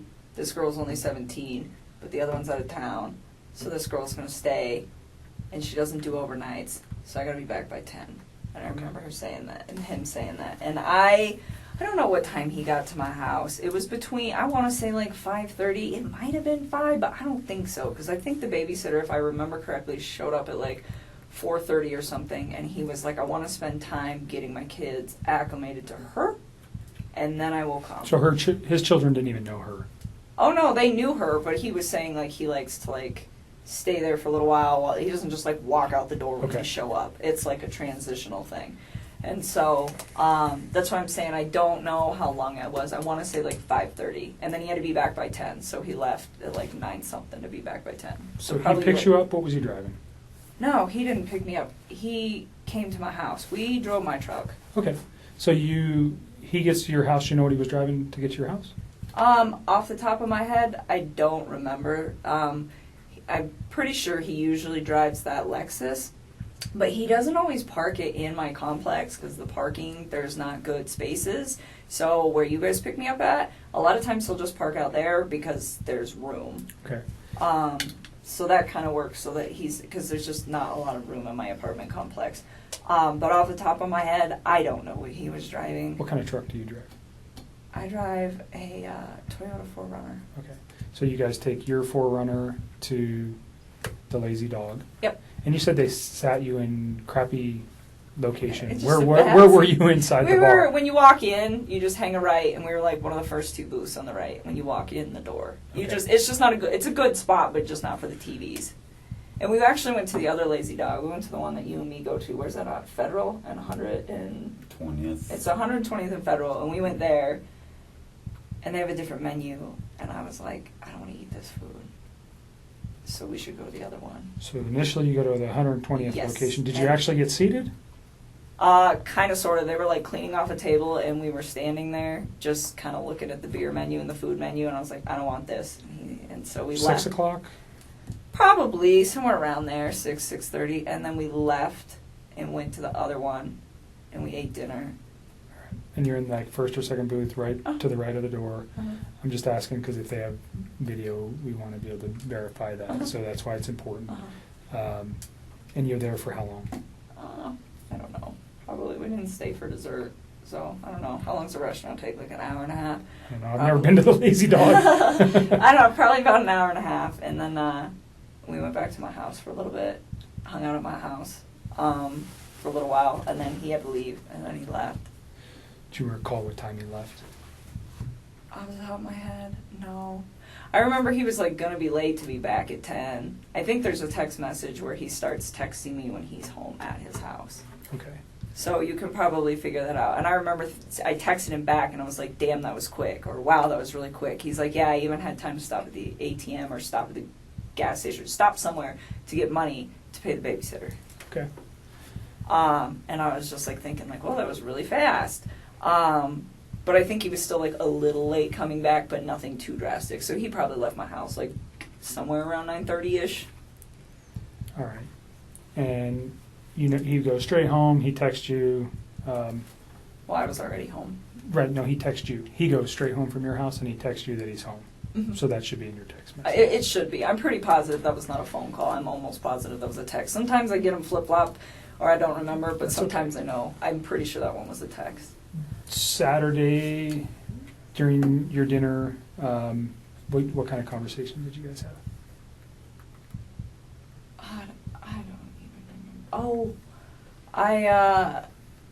So he's been trying to like eat a little healthier than he normally does, and he's always like been in the working out since I knew him, and he like tries to eat clean, but he was trying to like step it up a little bit, and nothing like the people who do like the competitions and the shows that are all super restrictive. I mean, it's nothing like that. It's just like day-to-day general maintenance, but it's how I eat, and it's pretty healthy. And he's been losing a lot of weight. He lost, I want to say like 13 pounds in the time that we were hanging out. And honestly, when you start eating a little bit cleaner and you start working out a little bit harder, the first couple months, especially for a man, because they lose weight faster, it's not something that's like that drastic to me, but it did stand out that it was like a little much. And so I was like, whoa, like maybe you're not eating enough macronutrients. So let me look at them. So he had been working on his MyFitnessPal app and like programming like all the stuff he eats. And I just started going through them, and I was like trying to figure out like where his ratios were. And we actually spent a lot of time doing that because he'd asked me to do it for him. Because I just was at the point where I was like, if his weight loss slows down in a few weeks, he'll be fine. And if it doesn't, then his macros are a little off. It's not like that big of a deal like in the workout community. This is like a very normal thing. But Did you have any other outside concerns, like potential drug use, alcohol use, any of that stuff that led you to go, oh, he's lost an extreme amount of weight in such a short period of time? No, and I wouldn't call it extreme. It was just like, it was a lot, but I mean, when I first started working out, I dropped like 12 pounds in 2 weeks when I first started like hitting it hard with the diet. So the fact that he lost like that much weight, it wasn't, like I said, it was not a surprising amount. I just didn't want it to be like a sustained amount. But no, I didn't think anything weird of it just because of like how interknitted I am with the like workout community, and I know like this is possible, but it just, the thing that concerned me about it, I guess, and it wasn't even concern, but the thing that like kind of red lighted me like, hey, this might be carrying on, is the fact that his macros were like pretty dialed in. Like I had wrote them and he like didn't stay exactly on them, but his calorie intake was about where it needed to be, my experience anyways, for like what he was trying to achieve. And so I don't know, he didn't seem to have a problem with it. He liked where he was at with all of that. So that was your main conversation Saturday? That was like a big chunk while we were there, is like us actually going through, because I was like going through each item like, why are your ratios off? Do you know where his kids or wife were that night? On Saturday? Yeah, his kid. Well, you know his kids are with the babysitter. Do you know where his wife is? She's in Arizona, Okay. How do you know that? because he told me. Okay. Do you know what she's doing there? I think she's on a business trip. He didn't even tell me right away. He actually told me, I think, like on Saturday or something. It might have been like during a Friday phone- or something. I honestly don't remember. I just remember I was like really surprised where he's like, hey, like, I'm going to try to get a babysitter if you want to hang out or something like that. And I was like, why do you need a babysitter? Like, your wife's home. He's like, no, she's out of town. I was like, oh, Okay. okay. Is there much conversation regarding that, her on being on a trip, or the children on during those conversations? Not really. I just asked him what time she was coming home on Sunday, and he just said really late. Okay. And that was it. I mean, there's nothing really to talk about with that. Okay. So your conversations mainly health related. Mm-hmm. You guys return to your house, and then he goes home, and then you talk to him for a few hours on Sunday. Did I? Are you asking me or are you I'm telling me? asking you. Oh, I was like, I don't even know. Someday, honestly, so wait a minute. That was Saturday. We're talking about Saturday. We're not talking about Sunday right now. Okay, so you're still on Saturday. Yes. You guys have a This- phone conversation when he gets home? That was the day that he got the babysitter and I went out to dinner, not Sunday. Okay. Okay, sorry. I just want to make sure That's you okay. got your Yep. days right. So Saturday, yes, we went out. He had the babysitter. He went home. I'm sure we did. We always talk on the phone. And honestly, I mean, Mark asked me that the other day. He's like, how long are you on the phone? 15 minutes, 20 minutes? Like, you're going to have to look at the records, to be honest with you. Like, so much. You like to talk, I can tell a little bit. Yeah, a little bit. 400, when she was young, she'd crank out about 400 words a minute, gusts up to 600. That little thing can yak, man. You're a talker, so I'm letting you talk. I need to use the restroom. Let me show you where it's at. Can you So- give me some water while you're out there with Sure. him, please? Thank you. Another bottle? Let's Yeah, at least one. let's move to Sunday. Sunday. Well, Okay. let me reverse something. Your conversation with the children, or about the children, was there ever talk about medical concerns with either of the children? Well, I know Cece is allergic to not peanuts, like pine nuts. Pine nuts. So she has a nut allergy. Yes. Did they take meds? Yeah, I know that she had like an EpiPen, but as far as I know, she didn't have any meds. But I never asked. Like, I was just told like she has a pretty severe allergy, and Enough to carry an EpiPen, that's pretty severe. yeah. While we're on this, so when he was in North Carolina, this is all like hearsay now because it's like this is not a conversation. Like, he's telling me this stuff, but who knows exactly what happened. But he went out there to go see his family and her family. And while he was in town, before he went out to North Carolina, I guess his mother had accidentally, like, not exposed her to something with nuts, but had, like, given a product, I think it was like ice cream, to a different kid that could have traces of nuts or something. I don't know. But it was like his daughter was fine, but she was like in the range of contamination. And I think his wife was very upset about that. And when he got to North Carolina, he told me that he was supposed to spend like half time with them, half the time with her family, and that was supposed to be what it was. I don't know. But he said that he went to go see his family, and they weren't answering the phone for like a day or two before he went out there. And then when he got there, there was a note on the door that said, son, if you step by, we're at the beach. And they ignored him for like most of the time that he was out there. And His own family? yes, his mom, his dad, and What do his you- sister. What's the significance? Do you know why? Yeah, he said, and again, I don't know what is true with this man anymore and what's not, but he told me that, like, leading up to it, I was like, well, why are your folks, like, ignoring you? And I was, like, really concerned about this. Like, every single day he would talk to me when he was out there, and I was like, you talked to your family today? You talked to your family today? Did you talk to your dad? What happened? Did you talk to him? No, I didn't. Or, yeah, I talked to my mom. Well, what'd she say? Are you going to hang out with him? Like, I wanted him to see his people because it's important. Family is an important thing. You know, it just needs to function properly. And Sure. And so I was like, well, and he was like, well, they're ignoring me. And I was like, what do you think happened? And he was like, I'm not really sure, but I think something was said between my wife and them during that incident. And he's like, because The every time peanut or yes, fruit that happened nuts. before he got there, yes. And he's like, because every time that I try to, I talk about possibly going over there to see if they're home, she gets upset about it. And I was like, okay. And he told me that his mom and his wife did not get along at all. He said that his mom didn't even show up to his wedding because she's like really did not care for Shanann. Okay. So again, I don't know what's true and what's not, but I just know that there was like some tension there. Mhm. And again, like that part is like, I feel like it's almost third party, so that's why it's Sure. like I didn't even Well, but bring it up came from later. him to you, so it's not. It is something that is whether it's important or not, we can validate that. I'm sure we will be having some conversations with family. What does it mean? I don't know. But Yeah, I don't know either, but I just know so like, maybe she, I don't know. well, and then he ended up seeing them on the last like full day that he was there, and they told him supposedly that she had gotten really upset and had screamed and yelled in front of Chris's sister's kids that are very young, and to his mom and to his dad, and said like, you're never going to see Chris again, you're never going to see me, you're never going to see the babies, and just like threatened them, and then like walked off. And I guess that was the incident that happened prior to him coming out there, and then she didn't tell him about it. Mhm. She just like let it go, and then he just spent all week trying to figure out why his family was like Mm. not trying to be involved. Gotcha. So again, I'm not sure. That was like it just feels really third party, so it's hard for me to like talk about because Sure. like, I don't know how That's okay. much validation. So there is in all that. beyond the nut allergy for CC, did you know of any other? Did she take meds that you know of other than carrying an EpiPen? His kids or his wife? No, his children. No.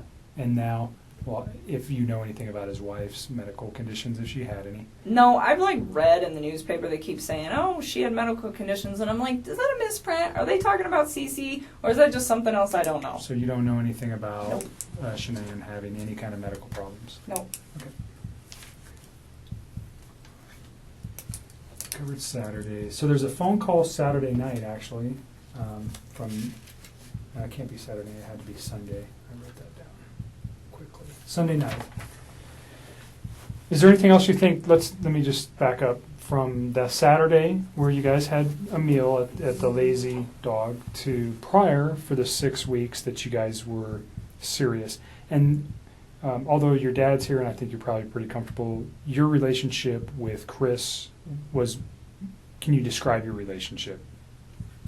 I mean, when he was with me, I considered it to be fairly healthy. It was open communication, and it was what I thought was honest, and it was very calm.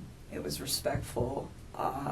We got along really well. He gave me my space when I needed it. I gave him his, and anytime like he wanted to take care of it, like anytime that his kids could be in like his life for hours or days or whatever, whenever they were home, I made sure that I wasn't a presence in his life so that he could be the best dad that he needed to be. And I mean, I thought what we had, it was very comfortable for me.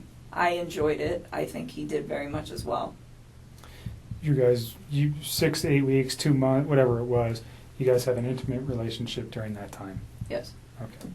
So you're pretty serious. Did he ever tell you that he loved you? Yes, he did. Did you ever tell him the same? A couple times. Notwithstanding that today, because those thoughts may have changed for you, but on, let's go Sunday into Monday or Monday, did you still love him on those days? I think it was something where it was like I said it a few times and I meant it, but he definitely felt the urge to say it to me a lot more than I did to him because it was just all very new to me, and it was like, take your time with this. Like, you don't need to like rush that, you know? Like, I remember when he was in North Carolina and he was like trying to patch things up with his wife and he told me he loved me, and I was like, don't say that to me. Like, please go try to fit. And I mean, and that might even be in the text too, where it's like, don't say those words to me and then go try to make peace with your wife and lay in bed with another woman. Like, just don't do that. And I was like, it's not that I don't appreciate what you're saying to me. It's like, it just didn't sit right for me, you know? So I just feel like, Almost like an insecurity where you had to say that to you? Or? I don't know. I think he like, looking back at all this now, I don't think he was trying to fix things with her. So saying "I love you" to me seemed like probably something that he genuinely meant. Like, I love this woman, and regardless of where he was going to end up that night. But to me, in the way that I was perceiving things, he had told me that he was trying to fix things with her. So it's just like, this is an inappropriate time, and I wasn't mad at him. And I'm pretty sure that's in the text too, where it was very like calm, but it's just like, it's almost disrespectful, where it's like, please don't. I'm like, you know, if we get to that point where it is you and me, like, yes, you can say that, but don't, not then. Like, that's... So you thought he was very genuine when he said that? Yeah, I did. I mean, and he wrote it. It's in all those cards I gave you. Not in all of them, but like the later ones. And Thank you. when you said it to him, you said you meant it when you said it. Yes, I just didn't say as frequently as he said it. Like, sometimes he would say it, and I was just like, for me, it was still like very, very new, so I kind of like took my time and only said it when I was just like, this is a really important moment. So you got, I mean, in the short period of time that you guys were together, he Yes. became very attached to you. Yes. Very, I very mean, he's attached. sending cards. Flowers. He's telling you he loves you. He sends you flowers. Does he buy you any other gifts? Nope. I wouldn't have wanted them anyways. That's, flowers is enough. You can't. I don't need expensive stuff. Okay. But he becomes very attached to you. Yes. You guys are talking multiple times a day, at least. You're All the time. You're seeing each other on a regular basis. Yep. So it's a very and his wife is not around, nor are his children. So there's a lot of time for you guys to build your relationship in this first four weeks or so. Is that fair? Yeah, and even when she was back, I mean, it was still like we were still spending time together. He was still spending time with his children, and I had my own life. Like, I mean, there was 1 week where I just like went out of town with my friends for my birthday. I wasn't even around the whole like last few days of June up until the 3rd of July. I was like gone, you know. And then there was another like last weekend. I had a friend impromptu come in town from out of state, and I hosted her for a few days. And it's like I still did my own thing all the time. Like, whether he was there or not, like, if my friends were like, hey, we want to make plans, I would tell them, like, we're not hanging out today because I want to go see my mom or my dad. Did your friends know about him? Nope. Why? Because it's like he's with 2 women right now. They don't need to know about So that. if you had a boyfriend of 4 to 8 weeks on a regular, I don't know if you were married prior or if you had a boyfriend before, but if you had a steady boyfriend, you would have let people know. I think you told me before we got started that you just told your dad about Chris No, I wouldn't recently. have told them. I wouldn't have told Okay. people. It's too early. I mean, people... So you don't tell your friends, hey, I got No, a because boyfriend. people come and go. I mean, Okay. the dating scene these days is like, it sucks. I mean, so, no, I wouldn't. I mean, it would have to be something, even with Sean. I think I was with Sean for probably like 6 or 7 months before I brought him home to my family. I mean, I really, same with, that was the guy I was in a previous relationship with, but I But mean, this one you were a little bit more, you said he's with 2 women. Was that one of your considerations for not telling anybody about him? Yes, well, I mean, it was like, okay, like this, to me, it wasn't going to be an extended thing. Like, if it got to the point where we were, like, dating for, like, 3 or 4 months and he's still talking about, oh, I'm going to move out and I'm going to sell the house, I think at that point I probably would have just been like, I don't think you're really, like, doing these things you say you're going to do. And I probably would have just, like, left because at that point, it's not fair. It wasn't fair to me in the first place. It wasn't fair to her in the first place. It wasn't fair to any of us in the first place. You know, it wasn't fair to his family for him to have an affair. It wasn't fair to me to have him lie to me and make me think that everything is going to plan. And still to this day, I don't even know what's a lie and what's not. I don't even know if they were, like, filing for divorce. I don't know if they were putting the house up. I don't even know anymore what is real and what is not. But what I do know is it's just like, you know, that wasn't fair to me either, because if I'd have known not even all the truth, but like obviously some of it, I wouldn't have even engaged in any of this in the first place. And it just, I mean, and that's the part for me, just like on my personal level, outside of everything that is happening, that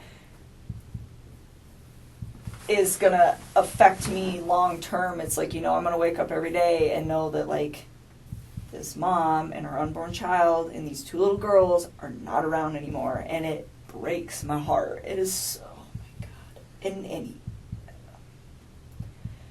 And then I have to think about, like, the consequences of his actions and how they affect everybody else. Like, all of these, her family's impacted. My name is about to be, like, slandered for probably a while. I don't know how long it's going to take to heal, but I would not be surprised if it's going to be hard to go out in public sometimes for a couple of years. And that really hurts me. I'm just like, this is a horrible, horrible thing. Like, how dare you, you know? And people aren't going to understand that.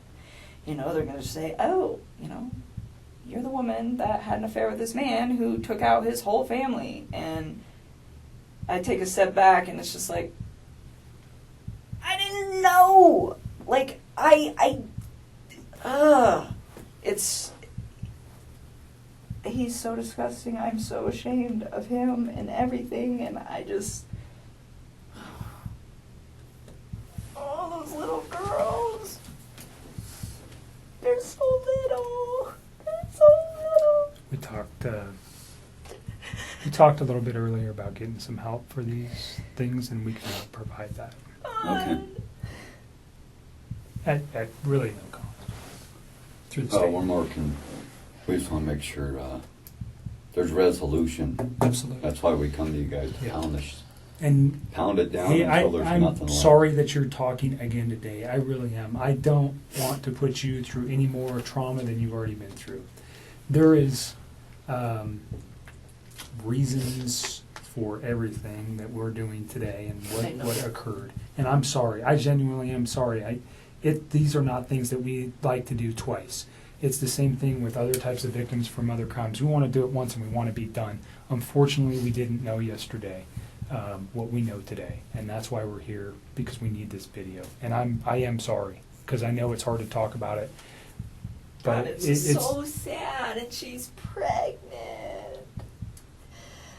And you know what? On our end, we God, and didn't. they're so cute. They're so little. Like, why? Why? How? I don't even understand how you could, like, bring yourself to do that to somebody who's, like, that big.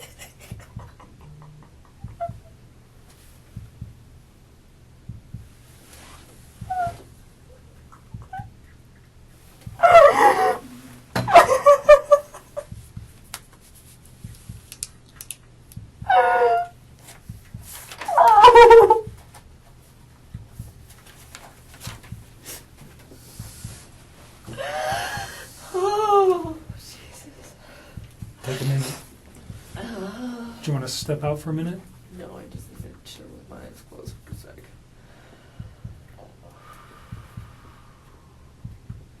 I still cannot believe this is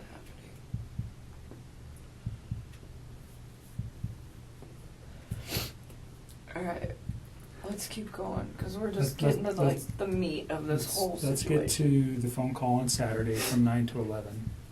What did you guys, or pardon me, on Sunday from 9 to 11? Yeah, we talked a few times. So, Sunday, Okay. I think so. I need to think. I can't even think. Take a couple breaths and take a second. Sunday night. I don't even know. I don't think I was, like, concerned about anything at that point.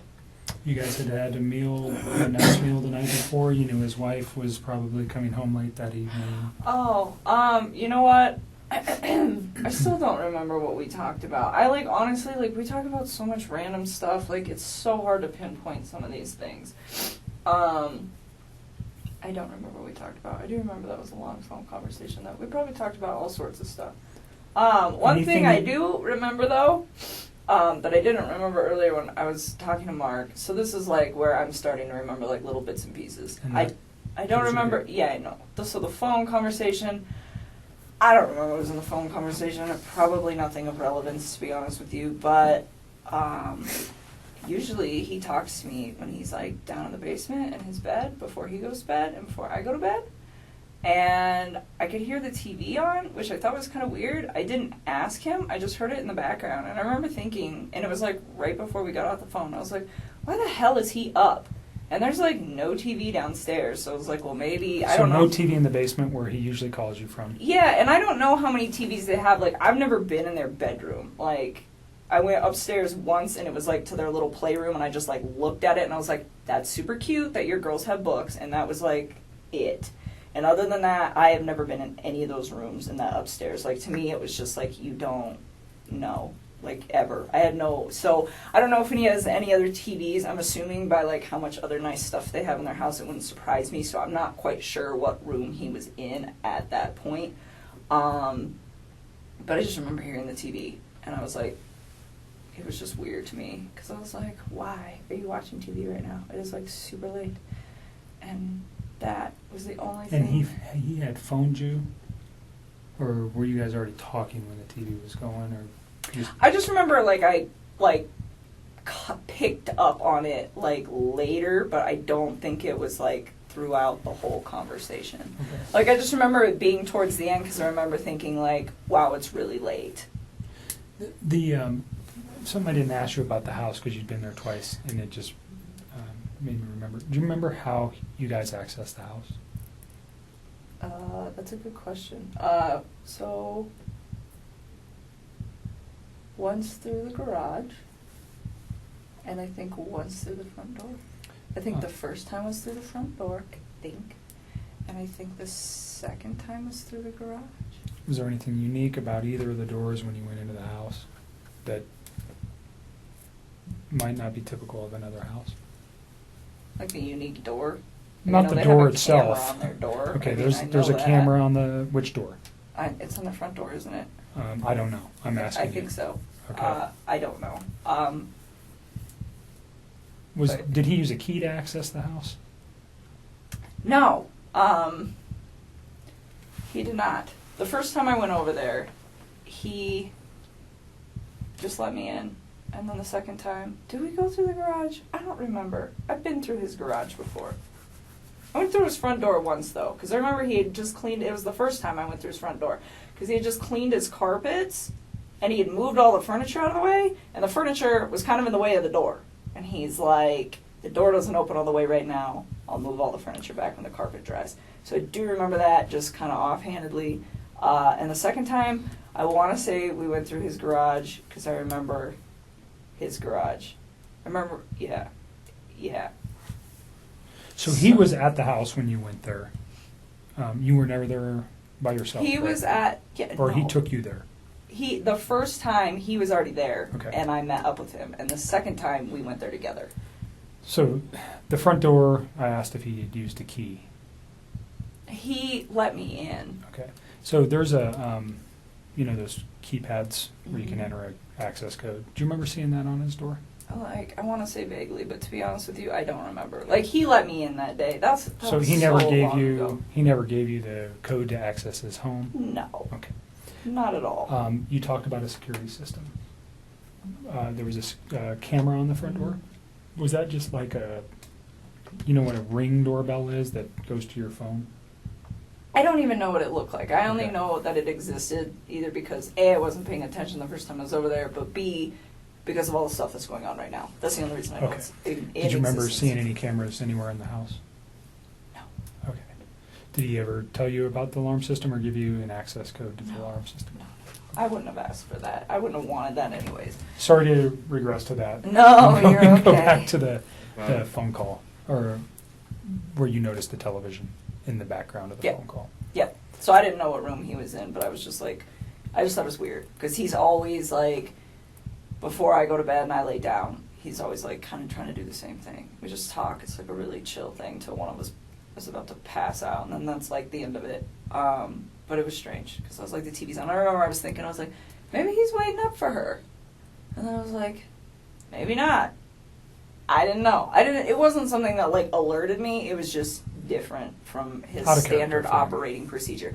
Because whether his wife is home or she's gone, he's always got kind of like the standard op when he calls me. So that's why it was kind of like unique. Okay. Because it doesn't really fluctuate when she's there and when she's not there. He's pretty like free reign with what he does. So anything important that you recall during that conversation about the children, about his wife, about what he was doing the next day, what he had planned, anything like that? Did he tell you any of that information? I remember he told me he had to go to the field and not to the office on Monday morning. Okay. Did he specifically say where he needed to go on Monday morning? No, I don't ask him for those sites. There's like, Anadarko's got like thousands of sites. If he were to tell me, I wouldn't even They're know. just like random numbers and stuff, right? Well, he told me, he said, I gotta go to a site. I gotta go check out like a valve or something where they think that they had a release. Something like that. Did he mention the town or anywhere? No. He just told me that that's what he had to go do. He's Okay. like, he was like, I won't see you in the office in the morning. Because I see him, but I don't actually like talk to him. Like I will go in the cafeteria, I will put my lunch in the fridge, and him and his whole team are sitting in there, and I don't talk to any of them. I just walk out. But anyways, yeah, he's like, so I won't see you, I'm going to the field, which is not an uncommon thing for the ops guys to like just go straight to the field. Like it happens. Like typically they go to the office, I would say like 3 or 4 days a week, but there are days where him and his other team members are not there. Or like I'll get in there and some days the cafeteria is packed and they're all there. Okay. And other days I get in there and there's only like 3 or 4 of them. So it didn't cause you any concern that he's No. like, I'm going to the field on Monday, I won't see you. That wasn't, No. that's it happened didn't- before. Yeah, I mean, Okay. it wasn't something, and it's not just him, it's like that whole team. Like, you can just tell when they've got, like, a lot going on, because I'll walk in and there'll be, like, 2 of them, as opposed to, like, 6 or 7. Do you know what he did Sunday during the day? I don't even know what I did on Sunday during the day. I am so tired. Let me just think about this. Daniel came over Friday, I hung out with him Saturday, and then Sunday, When did Jim come in? Monday. Oh. Jim got here Monday. What did I do on Sunday? I am like drawing a blank. I'm really tired. I don't know. Can I get back to you on that?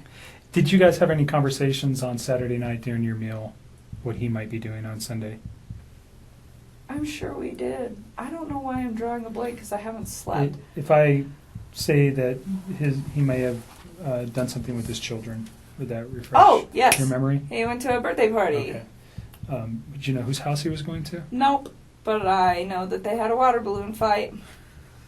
Okay.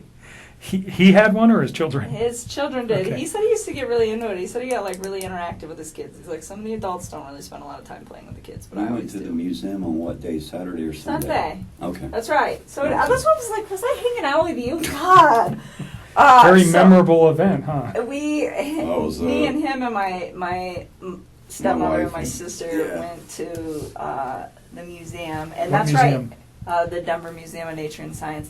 And they went to brunch prior to that, and I skipped brunch, and I went to the gym. You shouldn't have. It was good. I had to do core day. That was the last time I worked out, actually. That's so what we did Sunday. Okay. Yeah, so core day, and then we went to the museum, and then When did he tell you about the water balloon fight on Sunday evening during your conversation on the phone? I think so. Okay. So think you don't so. know whose house he went to on Sunday, No. but you knew it was for a child's birthday? Yeah, and he had told me about that in advance, really. So I don't know if it was Saturday that he had told me that he was going to go that birthday, or like Friday. I just remember he was like, "I got to go to this birthday party Okay. with my kids." Any other conversation that makes sense? I mean, honestly, at this point, I'm really tired, so I know there are certain things that I need to tell you guys that we'll get to as these days progress. Yep. But in all honesty, if it doesn't stand out to me now, Today? it probably That's fine. wasn't relevant. What about that 9 o'clock thing you were telling me on Monday? Oh, that he told me? Oh yeah, well we'll get there. We'll get there. We're still on Sunday. So we're on night. Sunday. We're gonna get to- literally- we're gonna I know, get to- This is gonna be a long. We're gonna night. get there to Monday. We're getting there. So Sunday night or Sunday during the day, you had your own personal stuff going on with your family. You never see him on Sunday. Is that accurate? No, I didn't see him. What did I do the rest of the day? I came home. I think I might have just chilled at my house. I don't remember. I think I cleaned my house. I don't know. I didn't see him though. Okay. And Yeah, Saturday was the last time I saw him. Okay. Sunday, you're at home. You talk to him. We know you have a conversation in the late evening hours, and then you go to sleep on Sunday night. When's the next time you talk with Chris?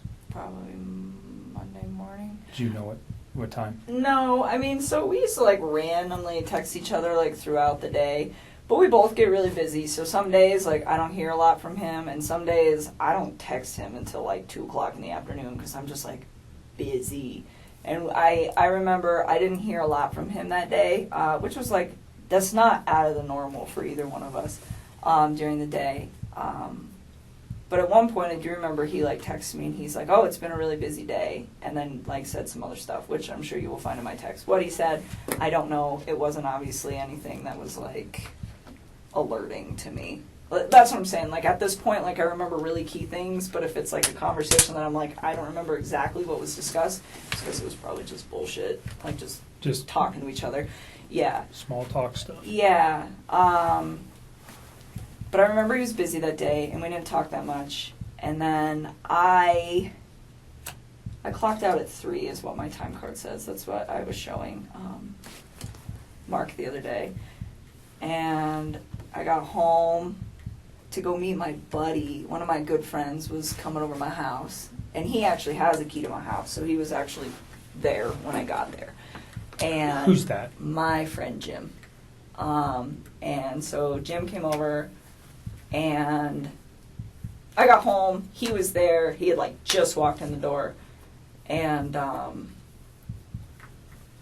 remember like briefly after he got there, I checked my texts. I mean, briefly after I met up with Jim, I like glanced at my texts, and Chris said something about like my family's not home, or like my wife and kids aren't home, like something to that effect. And I told Mark, because he asked me for a time, and I don't have an exact time, but I remember it was like right after I walked in. That was a text message though. Yeah, it's in a text, and it's like, it was like briefly after I walked in the door, so based off how long it takes me to get home from work and when I clocked out, it was probably about 3:45 p.m. Texts me and tells me that. And like, he knows when I get off of work too, so he doesn't always bug me if I'm busy, so I don't know what's up with that, but that's when he sends that to me. And so you're saying that he would have known that you would have had your phone available to you and not been at work when he sent you that text message? Yes, that's what I'm trying to say. So looking back at it, you think it was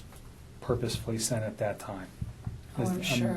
I'm just asking your feeling on that. Yes, and then he said, call me when you can. And I was There was like, no other communication between you and him that morning, on Monday morning? well, at all? there was, but it was like random, like, But nothing about this event? no. About like my wife's missing, or No. anything? Nothing. Okay. Nothing. And you knew he wasn't coming to the office because he had told you that Sunday night. Yeah, and then he goes, and so like they're only in the office for the morning. Like Right. some days it's longer than others, but I would say by a maximum of 7:30 every single morning they're all gone, and they don't come back unless they have like a meeting or something that they have to attend. So like not seeing him for the rest of the day is not like an unnormal thing. Okay. Like, but like I'm saying, like we don't really. The only reason we interact was kind of like by an off chance thing. Like I don't work with him. Mm-hmm. So he, we talked like randomly throughout the day, but it was really sporadic, and he seemed pretty busy, so we didn't talk too much. Like I said, didn't put too much thought into it. It happens all the time. Waited till about 3:45, then sent that text to me, and yes, he does know that I will be home at that point. Or getting home. Did you give Mark Jim's information? No, I would really not like to involve him in this. Okay. He does not know about this. He doesn't know any of this is occurring. Okay.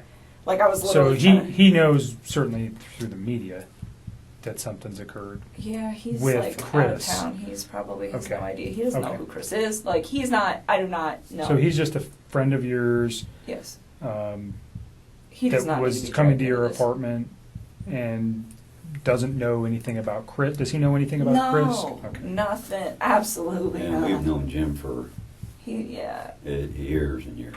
You're not dating him or anything like that? No, It's just a he's friend. like one of my very good friends. Like my dad knows him. He's a great guy. He works out of state a lot, so when he's in town, we hang out. But when he's in town and he's off of work, to save time, so I give him the key to my house, one, because I trust him and he's one of my best friends, and two, because sometimes he will just meet me there, because I'll be like, hey, I'm getting off of work, and then if I get stuck in traffic or something, he ends up like sitting outside of my apartment waiting for me to get off of work. So I'm like, here's a key, and like my dog loves him and stuff. So no, he's not. So he's just a involved family with it. friend. Yes, I don't even. The only want reason him I dragged ask, into this.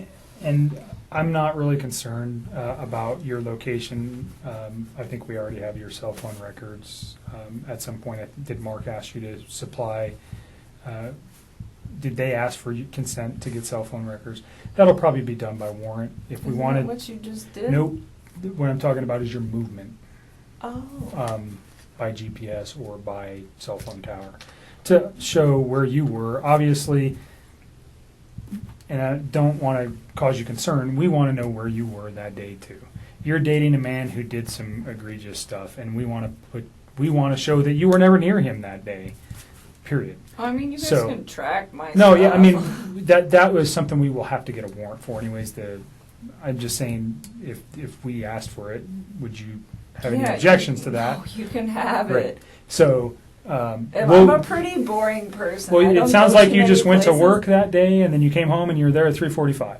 Yeah, like on give or Monday. take like 5 Yeah, minutes. whatever. But yeah, so 3:45. I meet Jim there. Yeah, I would And totally so re- Jim is understand from an investigative point, he could be a person who could say, yeah, I was there at 3:45. He doesn't know Chris. He doesn't know anything. He could say with one phone call, yeah, she came in at 3:45, done. Totally. Do you know what I'm saying? And I don't have to ask anything more than, hi, Chris, my name's Kevin, or Jim. And I'm Just not leave saying you have to Jim give it to alone. you. Just leave Jim But alone. if Jim does at not need some to be wrapped point- up in this. If at some point I needed Jim's info to, let's say we couldn't find your phone records, would you You tell me can who have Jim them. is? I will give them to you. Would you tell me who Jim was if I If couldn't you get him? had to. Okay. I don't really want to Great. involve him in this. That's not Perfect. fair to him. That's not, no, if I do not have to do that. That's fine. Yeah, so anyways, Chris was like, call me. And this is the 3:45 text. Yeah, he sent me like a few. I think there was 3 of them, and I don't remember what the other one said, but something about like, yeah, my family's gone, or I don't remember verbatim, but call me when you can, or call me when you have a chance, something to that effect. And so when he told me call me, I was like kind of alerted, where I was like, okay, what's going on, you know? But first when he told me like his family was like not home, that didn't really seem odd to me that his family wasn't home. It was really vague. I'm like, okay, like, are they at the grocery store? Like, elaborate. And so, you know, and then, but he says, call me like it's like an emergency, but then just says that they're not there. And so I'm like really like floored by that. Well, not like floored, but just kind of like, he says, call me, so I'm concerned. And then he's really vague, so I'm like, maybe he just wants to talk to me? I don't know. I think it took me a little while to like really process the severity of the situation, just because this is not something that you expect to see every day, and the way that he talked to me made me believe that this is not what was going on at all. Okay, so you make a phone call to him and you guys have a conversation. I did. I stepped outside. This is 3:45. Ish. I mean, well, like, I think I actually interacted with Jim for, like, probably a good 15 or 20 minutes. I mean, he's my guest. He's in my house. So I don't think I called him right away. But, like, I mean, I'm trying to balance the fact that I have my friend here, and then Chris is saying that something needs to be addressed. But to me, it didn't sound like an emergency. I mean, it's all the time. Like, people aren't home right now. You know, so it just...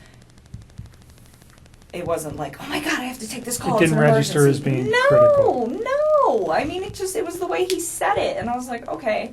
So I remember hanging out with Jim for a while, and then I stepped outside, and I made a call, like, out on my back patio, and I called him, and he didn't answer the phone.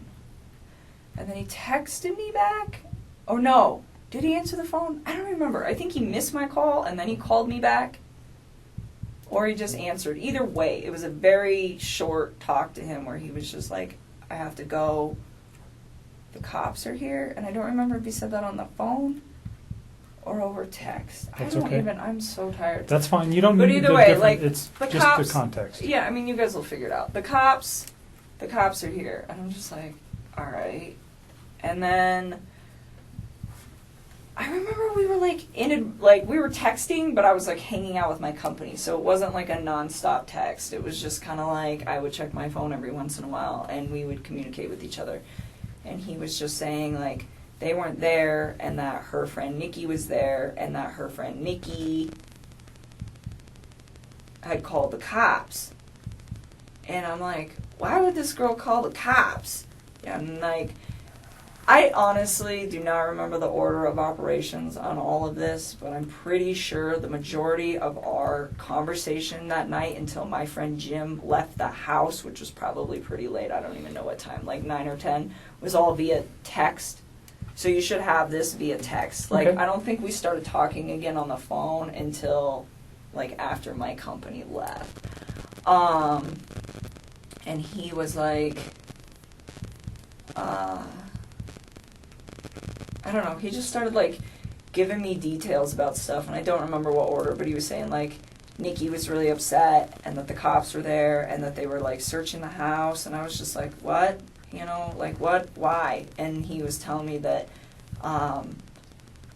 they had like had a disagreement or something like that, and then he told me like she was gonna go to a friend's house, and I was like, okay, well, maybe she left, you know, maybe she just like went to her friends. And then I think I don't remember, but I think he was the one that told me that her cell phone and her purse were still there. I think he told me that. He told you her cell phone and purse were still there? I think he did. I don't remember. What's the That. significance of that in your mind at that time? At that point, I thought this woman was really trying to get out of this house. Okay. That's what I thought, because he said that they'd had a disagreement, and I was just like, okay, well, I mean, I leave my cell phone at When home. he said disagreement, what did he tell you what it was about, or? Not at that point. Not at that point. So, again, like, you guys are going to have to check these texts, because it's all, like, my brain feels That's like okay. a mashed potato right now. But I remember him saying that, and I'm just thinking, like, well, maybe she was in a rush, you know? Like, maybe she was just like, I'm going to my friends. I'm leaving my cell phone here because I don't want you calling me. I don't want anyone else calling me. I mean, there are days where, like, when I'm outside of work, I will just shut my phone off. I just do it, and it's, like, my way of getting peace. So to me, that, I mean, like, it was weird that it wasn't even that weird to me that she left her phone just because I leave my phone, but it was weird to me that she left her purse. But knowing the fact that that girl was, like, always on her phone, then, yeah, I guess that is kind of odd. Like, she lived on her phone, I think, yeah. pretty much, is my understanding of her and a phone. So, I don't know if you knew that I did. until prior to the media stuff, or just from Chris. I did. So, did that strike you as odd? But you're thinking maybe she just left. I just thought she needed to, like, get away from the situation. I mean, that didn't seem that awkward to me, that a couple that is going through a separation would be like, I need to leave. I just need some space. Like, it didn't even, like, process. I was like, okay, like, give her some space, you know? And on that note, too, when he was in, we're going to jump back for just a second. It's okay. I had a thought. So when he was coming back from North Carolina, that was when he officially told me we're going to get a divorce and we're going to put the house up for sale. Like, he told me they were separating and they were, like, going to put the house up for sale, but they hadn't done it yet. And then when he got back from North Carolina, that was when he was like, it was like a sealed deal. Okay. And the reason that is of significance is because at some point over the weekend, I don't remember when, he told me that they were putting the house up. I don't know if it was they were putting it up on Monday, like the day they went missing, or if it was that they were calling the realtor to verify some stuff so they could put it up that week. Like, I don't quite remember. I just remember, like, the house, which was supposed to be, like, on the market, like, that week. Did he name a realtor ever? Yeah, he did, and I don't remember her name. It was a female. Okay.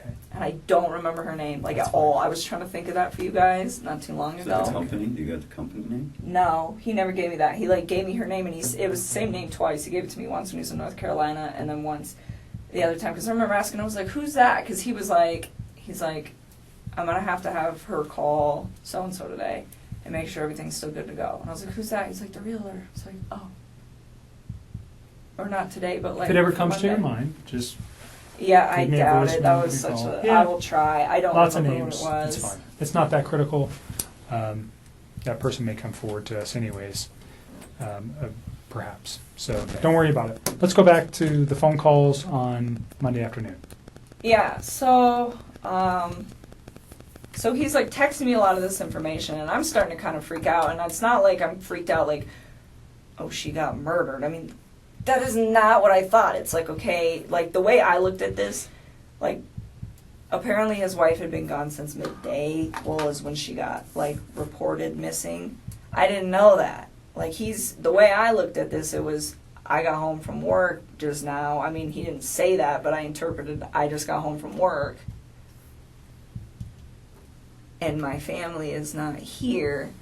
So when we're texting for like a few hours, like the cop thing was kind of weird. But he's like, Nikki insisted they call the cops. Nikki insisted they call the cops. And I'm like, okay, and I'm just trying to figure out, well, like, what role does this woman play in this situation? Like, is she... Did you know who she was? No, I don't know any of his people. Like, this has been pretty, like, tight wrap for a while, which is probably a really good thing. But anyways, I didn't know, like, who she was. And so, like, I started asking him. I was like, well, where do you think your wife is at? And he's like, I think she'll be back tonight. Like, I think she's, like, out with somebody. And he was telling me that they had a disagreement. So I was like, well, I remember telling him, I was like, you should make sure that you have wait a minute. No. So all that happened, and then it starts getting kind of laid out. And I remember we talked for text for a while, and part of this conversation, and then it moved to the phone. And I remember telling him, because he was like, I think she'll just be back tomorrow. I think she's just going to be gone for the night, like, with a friend, And Did he name the friend? No, he didn't. And, like, because I don't think, he made it sound like he didn't know, like, what friend's house she would be at. And I remember talking to him, and I was like, well, maybe it's that Nikki girl. And he's like, well, Nikki called the cops, so why would she be at Nikki's house? I'm like, I don't know, kind of throws her off the trail of where she's at, And it's like, it sounds kind of weird, but it's like, he really made this sound like this woman was just, like, upset, left the house, and that was probably what he thought happened to her. And so I didn't really put too much, like... Did he tell you the kids were missing as well Yes, with her? I knew. Okay. I mean, which made sense to me, because I was like, well, if you were at work all day... I mean, he didn't tell me he got home early. He didn't say that to me. So, I mean, it made sense. Like, if she's going to leave, they should probably go with her. And so... I don't know. I feel like I wish I should have, like, processed all of this earlier, but I just don't feel like when one of my friends is gone, I'm like, oh my God, they got murdered. We should address this. Like, I haven't heard from them in 4 hours. It's not a typical thought when somebody just checks out for a day. No. So it got late at night, and, like, I remember telling him, I was like, he's like, I think she'll be back tomorrow. And he was going to go into work, and I told him not to. I was like, you need to stay home, and you need to help the cops. I'm like... and you need to wait for her to come back. And he's like telling me, like, well, what if, like, she comes back and she sees my truck? And I was like, you know what I would do? I was like, I would ask one of your good friends who's off of work tomorrow to come over this house and hang out with you while you're here. I was like, and go park your truck down the street. I was like, so she's upset at you and she wants to come back. I was like, but she doesn't want to be here if you're here, maybe. I was like, if she comes back, I was like, and she doesn't see your truck, maybe she'd be more willing to come in the house.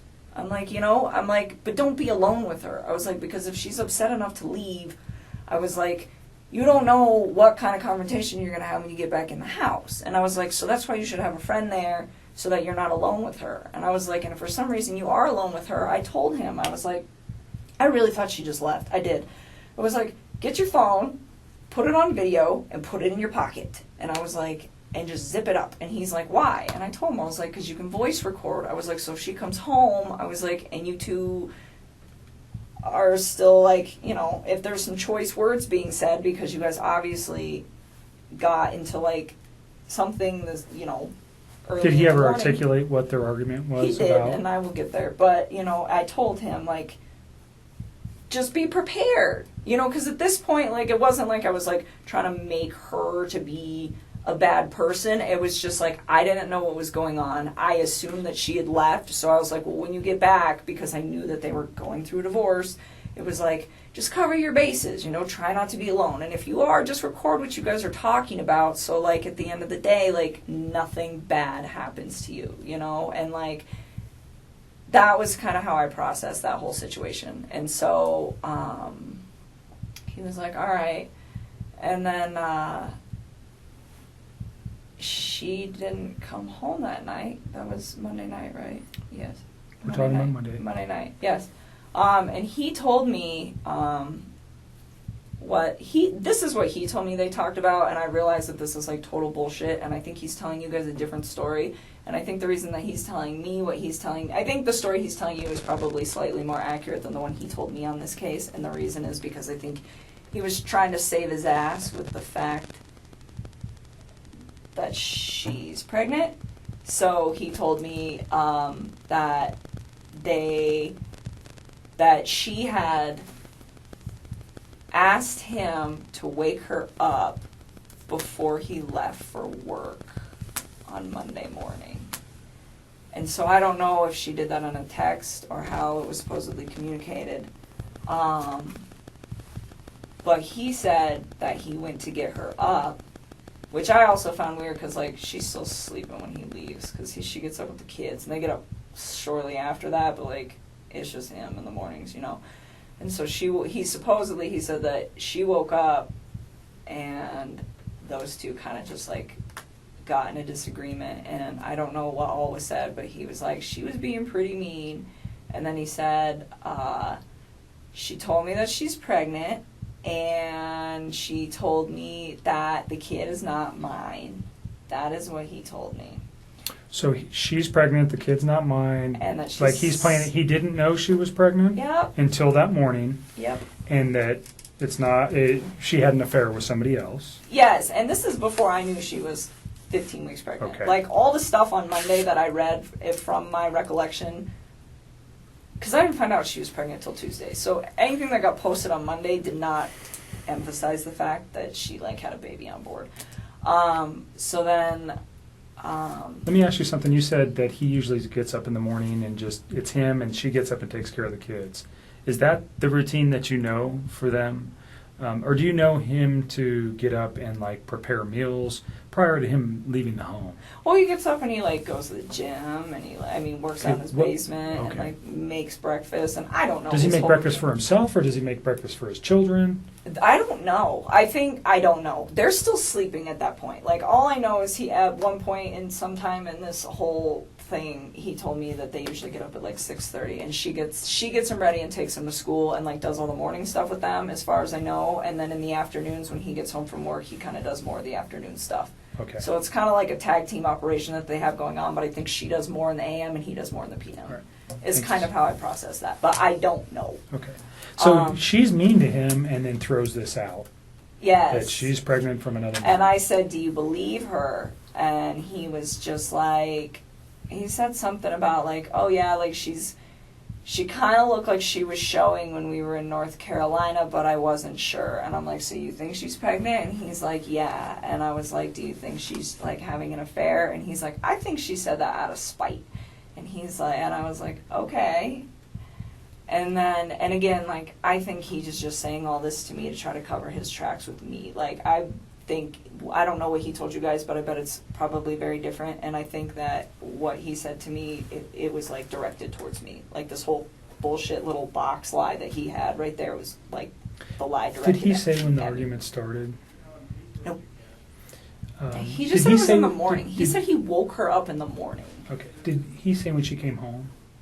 Did he ever let you know that? I think I want to say he said around, like, 2, but I don't know. Okay. And then he woke her for what purpose? Because she asked him to.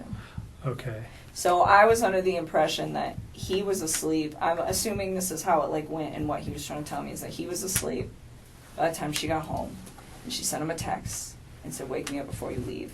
And then he woke her up, and they got in an argument, and then he went to work. Okay. That's how I processed And the it. context of that argument, again, was just she's pregnant. And is there anything else that he shared with you? He did not elaborate on it, and I didn't ask. What were you thinking at that time? This was, like, on Monday. Again, at that point, I was like, I still thought she left. I mean, this was all on Monday. Like, I legitimately thought this woman left the premises with her kids and just wanted nothing to do with him for like 24 hours. So his story was believable that she was pregnant from another man and maybe she took off for that guy, or... He said several times, like, I think she just said that out of spite. Okay. Like, he thought she was with one of her friends. So he held true to that story. Pretty much. She's just leaving and she's with a friend. That was kind of what he thought. And that's kind of what he had me believing. And at the time, I wasn't really alarmed because it had been like a half a day. Sure. And so then Tuesday rolled around and... Did you see him at all on Monday? You said you didn't, No. right? Earlier. I did not see Okay. him. And I went to work Monday. Did he ever Tuesday. try to convince you to come see him or say he wanted to come to your house? No, not at all. We were supposed to go pick out apartments to go look at on Wednesday, so yesterday. But that obviously Right. didn't So happen. on Monday he never tried to be convincing to get you to come up to see him? No. Nothing? Not that I'm aware of. I don't think so because I had my buddy Jim was over Monday and Tuesday, and he knew Jim was over Monday and Tuesday, and that's why we were going to hang out on Wednesday. Okay. So no, he didn't ask me. So Tuesday rolled around, and she still wasn't around, and this is when I started getting kind of sick. Like, my friend Jim was sick on Monday when he came up, and I don't know. I just started feeling like crap as it was, and then I was just kind of having a hard time focusing and, like, thinking about what was going on. And I'd asked him a few times, I'm like, where's your family, Chris? Like, where's your family? You know, and he would tell me, like, oh, I don't know, or I want them home. Like, I asked, like, several times. So I think I got different responses, but each time, like, he didn't know where they were. You know, and I'm like, she's still not home? And he's like, no. And I had also asked him to, like, he said he had a friend, Dave, that was a cop, which I also find convenient that there's another Dave working this case who's a cop. But I was like, well, if Dave's off, why don't you just have him, like, post up outside your house too and see if she shows up, you know? And he told me on Tuesday morning, he was like, I called Dave and asked him to sit outside my house and he's going to do it. And he's like, and then my friend Nick is coming over later on this afternoon. And I was like, okay. Did you ever hear Nick's name before? I've actually heard that name a few times, like, Okay. around him. Like, there's certain... I never heard Dave before. Dave was new, but I've heard the name Nick a lot, so I don't know if that's, like, real or what, but if I was to guess, like, friends that he, like, legitimately has, I would assume that he was one of them. But, yeah, because I know he's told me before, like, when we first started hanging out, that Nick lived kind of in the area, and he's like, he actually goes... He's a trail runner, and he's like, he runs at East Lake number 3. So he lives in your area? Kind of. Okay. And I remember him saying that to me once. He's like, you know that park that we, like, hung out at? I was like, yeah. He's like, my buddy runs over there. We should not go to that park anymore. And I was like, okay. That's cool. And, anyways. Where were we at? Tuesday morning. Tuesday morning. We're almost done. I know, I'm trying to just keep it all together here for you guys. Tuesday morning. Oh, so he said Dave was going to stay outside of his house, and Nick was going to come over that afternoon. I was like, all right. And then, I think most of the texting throughout that day was kind of like, have you heard anything? Like, what's going on? It was kind of like me checking up on him. And I don't remember everything, but it wasn't, I didn't even make it through the entire workday. Like, I was feeling really, really sick, like, in general. And then I decided on my lunch break to get on the internet and look at what was going on with all the reports. And I saw a report that was like, this woman who's 15 weeks pregnant and her 2 daughters are missing. And I was like, whoa, what? And I was just, like, so floored, and I read a couple other articles just to make sure that, you know, all the newspapers are, and, like, just double check, like, am I really reading this right? And I'm like, okay. And he had told me previously, like, she says she's pregnant with another man's kid, but he'd said, like, he could kind of tell in North Carolina, but that girl is, like, obviously pregnant. I mean, in her photos. I mean, 15 weeks, that's like 4 months. That's pretty far along. And so it's like, how would you not know if she's showing? Like, you totally know she's showing. And so, oh my God, I got so sick. I was just like, I need to go. I just like packed my stuff and I left work and I went home. And I remember I told Jim that I was going to get home early, and he wanted to come over right away. And I was just like, I just needed some time to like process what was going on. But I did tell him, I was like, you can come over earlier than you did yesterday, because he didn't want to wait in traffic. That was the thing. He's like, save me some time. So I don't remember what time he got there. I probably still have that text because I don't have any reason to delete those. But he came over a little early, but I did have like a gap of time in there. I don't know how long it was. I bet it was like from the time I got home to the time Jim got there, but it was probably like, I don't know, hour and a half maybe, somewhere around there.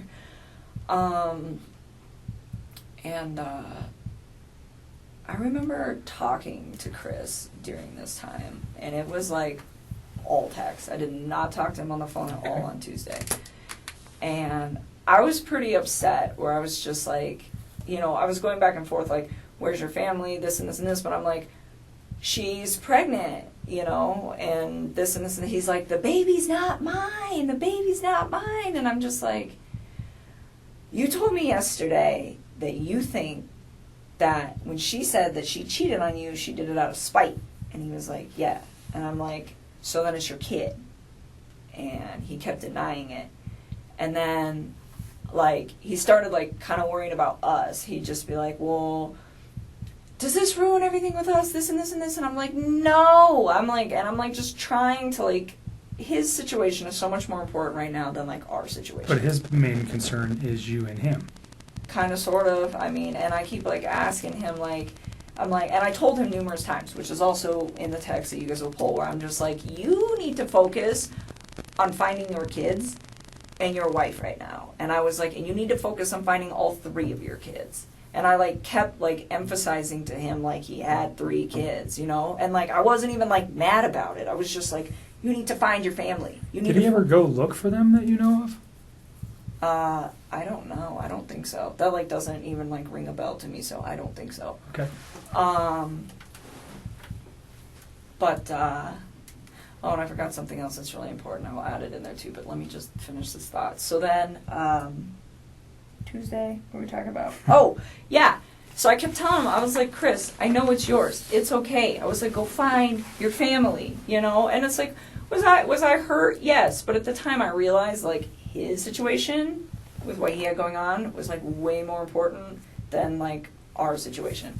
And so that's why I was just like I confronted him about it, and then I was like, you need to go find them. And, like, we talked about it for a little while, and then I was just like, I don't remember exactly how it went, but something along the lines where I was like, why can't you just be honest with me? I was like, stop lying to me. Like, stop lying. Did you have an inclination? You've talked to this man a lot, and during this Tuesday, Wednesday conversation, did you feel like he was bullshitting you? A little bit, kind of, yeah. I mean, because he was like, not Monday. Monday I did not. But Tuesday, yeah, that's when it all started to click. I was like, oh my goodness, because he was like, well, like, he just didn't seem as, like, concerned as he should be, and he was, like, super worried about shit with us, and I'm just like... So concerned about his family and overly concerned about your relationship. Yes. Okay. And I kept, like, trying to put it on the back burner. And shame on me for bringing it up in the first place. I was just really taken back. Like, wait a minute. She's 15 weeks. Like, how would you not notice that? Like, I was just, like, I was confused. And I was also like, is he lying to me? And I kind of wanted to know, because I realized that, like, there's a situation at hand here. And I'm just like, what is going on? And for part of it, it wasn't even, like, me trying to find out because I'm upset. It was almost like me trying to find out because I'm like, is there something else I'm missing here? Like, I felt like there was, like, pieces to this puzzle that I didn't know existed that were, like, not in place, and it was strange. And so, anyways, I told him, I was like, be honest with me. I was like, don't lie. And I don't remember exactly how it went, but I was, like, trying to emphasize, like, stop bullshitting me. So he told me the truth. And he told me it was his, and then he knew about it. Okay. I was like, okay. And then he asked me again, like, did that ruin everything? And I was like, no, it didn't. And in the back of my head, it's like, yeah, I'm done. I'm not dealing with that. Don't lie to me. But his situation is so critical right now that's like, I'm not going to like ruffle his mental feathers because they're already like really ruffled because of the situation. So like out of respect for his mental health, I just like dropped it. And I just kept telling him like, we're okay, we're okay, we're okay. But How many times do you think he asked you during these phone calls? Oh, it wasn't phone call. This was text. Pardon me. Text Tuesday. Text Tuesday. How many times do you think he brought up your relationship and if you guys were okay? Probably like 2 or 3 times. And how many times did he bring up concern for his children or his wife? I think he brought it up a lot too. I mean, he kept telling me that he was like worried about them. Okay. I mean, it happened. It wasn't like he was just like spaced out. I mean, he was definitely showing that too. I was just surprised that he was like also showing it for me, because at that moment, if I had some crazy stuff going on with somebody in my family, I would be putting all my relationship stuff on hold. Like, look, like, baby, I got to deal with this. Someone in my family is missing. When I find them, we will talk. And that would just be it. But that's just me. I mean, that's how I would address the situation. And that's kind of how I've been like gauging how I handled Monday, Tuesday, and Wednesday is like, what would I have done? Sure. You know, and kind of like, that's why like I didn't contact you guys on Monday, because I probably wouldn't have done that for one of my friends. And not that I'm cold-hearted, it's just like, it just, that's just not how me and my friends work. So it didn't, you know, so There's extenuating circumstances that you wouldn't have known that caused her friends to be concerned. Just so you know. There's nothing wrong with you for not going, no, something's wrong, and calling the police. The people that provided the information to the police initially had way more information about her than you do. So that's why they came forward. So I can see it, I can feel a little reservation that you're like, why didn't I do something? You didn't know enough. I think a normal person on Monday, a reasonable person is just going, shit, this woman's, whacked out relationship with her husband. She's got 2 kids. Now she's pregnant. She just takes off. So don't blame yourself for not making a phone call to the law enforcement or going to the police. You didn't know anything. So I'm just trying to help you get past that. Don't worry about it. Okay. It's not, the people that came to us had way more info than you did regarding what was happening with her life. Okay. Okay. So don't beat yourself up over that. Please don't. Okay. And then, so Tuesday, after that conversation, I told him, I told him to delete his text, because I knew he was like going crazy texting me, and I didn't want any of his friends to see him texting me, because I don't think they knew about me. It had nothing to do with you guys. It was just like, and you'll see him, The secrecy of your relationship. Pretty much. And I just like feel like he was like texting me so much openly, and he had friends there, that I was like, I didn't want them to see that. And so I was like trying to get him to slow down. And then I told him too, like, after he lied to me, I was just kind of like, I was done. And I was trying to find a way to like get away from the situation without alarming him or panicking him. So I told him, like, everything is all good, I'm still here for you, and I feel bad because, like, I lied to him, but, I, like, just try to keep him calm, and then I told him, like, contact me once they find your family. And then we'll talk. That was Tuesday? That was Tuesday. Okay.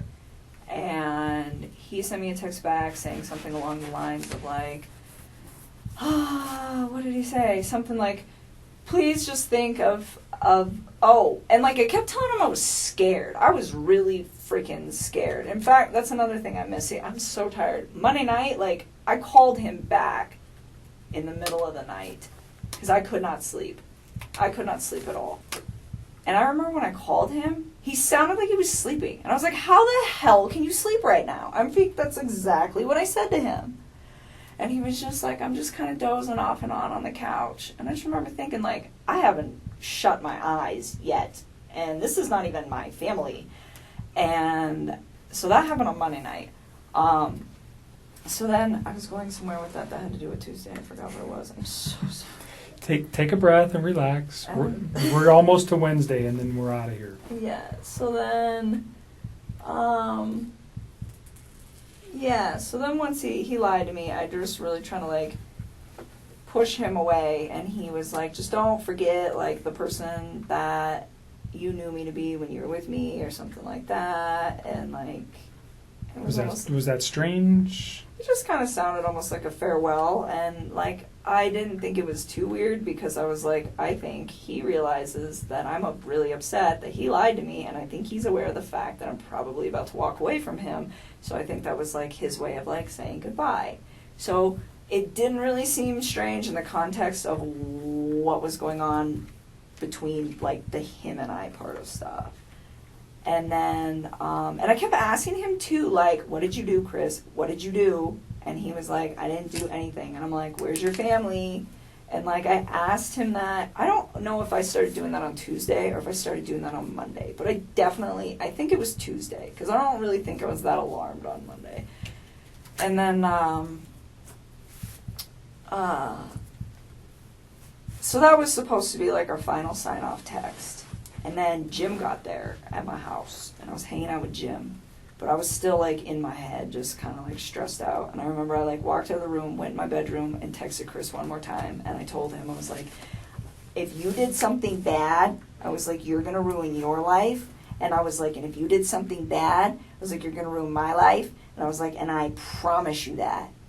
And he responded back to me, and he's like, I didn't hurt my family, Nikki. And that was, like, the last text. That was the last time we ever talked. And I never said another word to him after that. That was Tuesday. That was Tuesday. And then he left me alone. He gave me the space that I asked him. He respected it.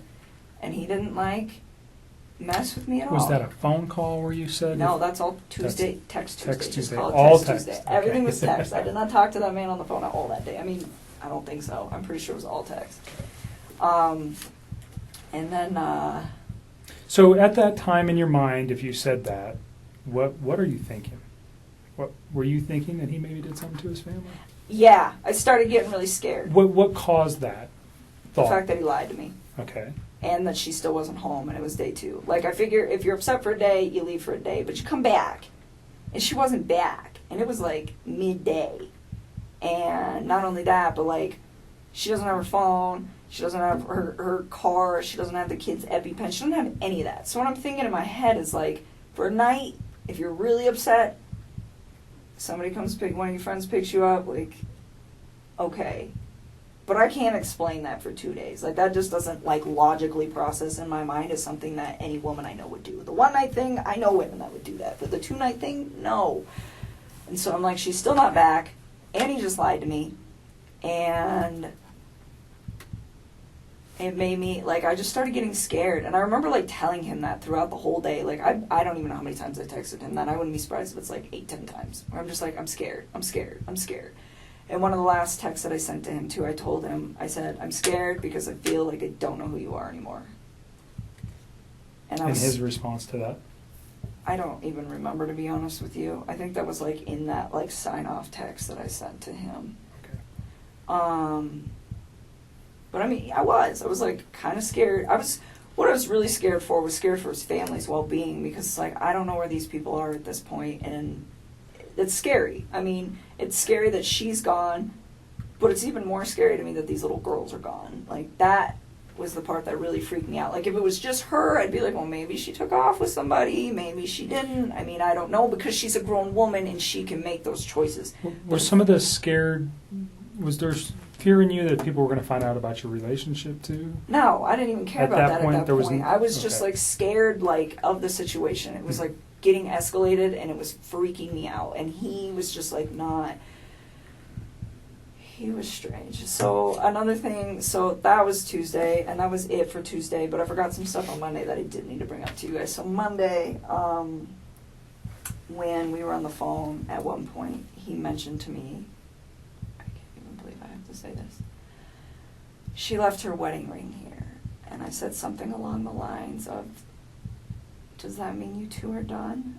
And he was like, oh my God. He said, how much do you think it's worth? And I was like, remember hearing him say that and being like, what the fuck? And I remember thinking to myself, like, I don't even know how to respond to this. And so I was like, I don't know, pawn it, man. And I was just like, I was like, I pawn jewelry all the time. I was like, I pawn jewelry a few times. I was like, it's not worth shit though. And I was like, so I don't know if you really want to do that. And he's like, no, I think I'm going to get it appraised. It's a nice rock. And I was just like, okay. And it was like really awkward. And that was on Monday? That was on Monday night. And that to me was like, it was kind of strange. And then the Tuesday lying thing, like I'm telling you, it started like Monday night, him saying that was why I couldn't sleep, because he made the comment about the wedding ring. Okay. And then Tuesday, her still not coming home, and then him lying to me, and I was just like, oh my god, like what if something happened? And it was like really hard for me to When you say what if something happened, what were you thinking? like, what if somebody took her? Like, could he possibly hurt her? And that was like the first time that I really, I think, genuinely considered, did this man hurt his wife? And it was like hard for me to grasp. And I thought about it a lot, and I waited for the night because I wanted to see if she would come home. And it was already pretty late, and I had company, and I was just like, let me just see how this plays out. And my buddy Jim left. I don't know, probably like 9 or 10. Probably it's like the same time he always leaves. And then I couldn't sleep again. It was really bad. And I woke up in the morning and I saw the interview that he had with the newspapers. And he just looked really different to me. How so? The light in his eyes is gone. They're like a different color now. It's like he has no soul. I swear to God. I saw it and I was just like, look at his eyes. I saw his mugshot. They're not even the same color. Like when you guys retrieve the pictures that are on my phone, look at his eyes then compared to now. Like, it's the scariest shit I think I've ever seen in my life. It freaked me out. I was like, that's not even the same man that I know. And it was really uncomfortable. But anyways, I saw that report in the morning and I was just to the point where I was just like, all right, like, something happened. This woman is missing. Whether it was him or someone else. I know, like, a woman went missing not too long ago in Longmont. Like, I think it was like 2 months ago or something like that. And you guys, not you guys, but somebody up there called off the search on her. I don't think they ever found her. So I was like, I don't know. Maybe that's connected. Maybe somebody came and got her. Maybe he did something. I don't know. But I knew, like, it was a problem. And at this point, I was like, I'm in a very messy situation with this man. And I don't know what to do. And so I called my dad, because he's like the only person that I trust with everything in the whole world. And I was just like, I have a problem. And I told him everything. And then I was like, we just discussed it. And it was like, we need to go to cops. Definitely. Because I figured you guys would find me eventually. But I was like, I feel like they need to speak to me. I feel like I'm a very important person for you guys to communicate with. And so, you know, and again, I wish I'd have done it sooner, but it just kind of took the sequence of events of his lies and all of his bullshit falling apart for me to process that I needed to address the situation. And so, you know, and the time. And so that to me, and another thing he lied to me on, I caught him on Monday night, he was like, oh, it was right after the wedding ring thing. He was talking about, it might have been before, one of the two, but he was like talking about how he like reflected on North Carolina, and he was talking about how he wanted the separation and all this stuff, and I'm like, wait a minute. I thought you were the one trying to make peace with her, and she's the one who didn't want it. He's like, no, I wanted it. And I was just like, okay. And another thing on Monday night, his breathing was like, oh, it was like his voice would crack sometimes. But I didn't, like, condemn him for anything like that, because I was like, well, yeah, he's probably stressed the hell out. His family's gone. You know what I'm saying? Sure. So, I don't know. So that happened. And then, he never made any admissions to you about anything that he had done? Nope. He never said anything about doing, or at any time, not just in these days, but during your relationship, did he ever say anything about hurting his wife, his children? Never. And then on these conversations from Monday to Tuesday, Did he ever say that, somebody did something to them, or did he ever give an excuse to you how this could have happened? No, I mean, Other than they just were going to a friend's house. Yeah, or he was like, yeah, I think she's like with one of her friends, she doesn't want to talk to me kind of thing. But So- other than that, no. I mean, like, he told me, like, yeah, she said she was with another man, but I think it was out of spite. Like, he never really, like, held that she was with another dude. Like, he never was like, yeah, she's with some guy. Like, she said it, but I don't think she meant it. Mm-hmm. It's kind of what he was, like, directing towards me. But no, I think that's why I gave him the benefit of the doubt so long. Like, he's always been such a civil, gentle man to me.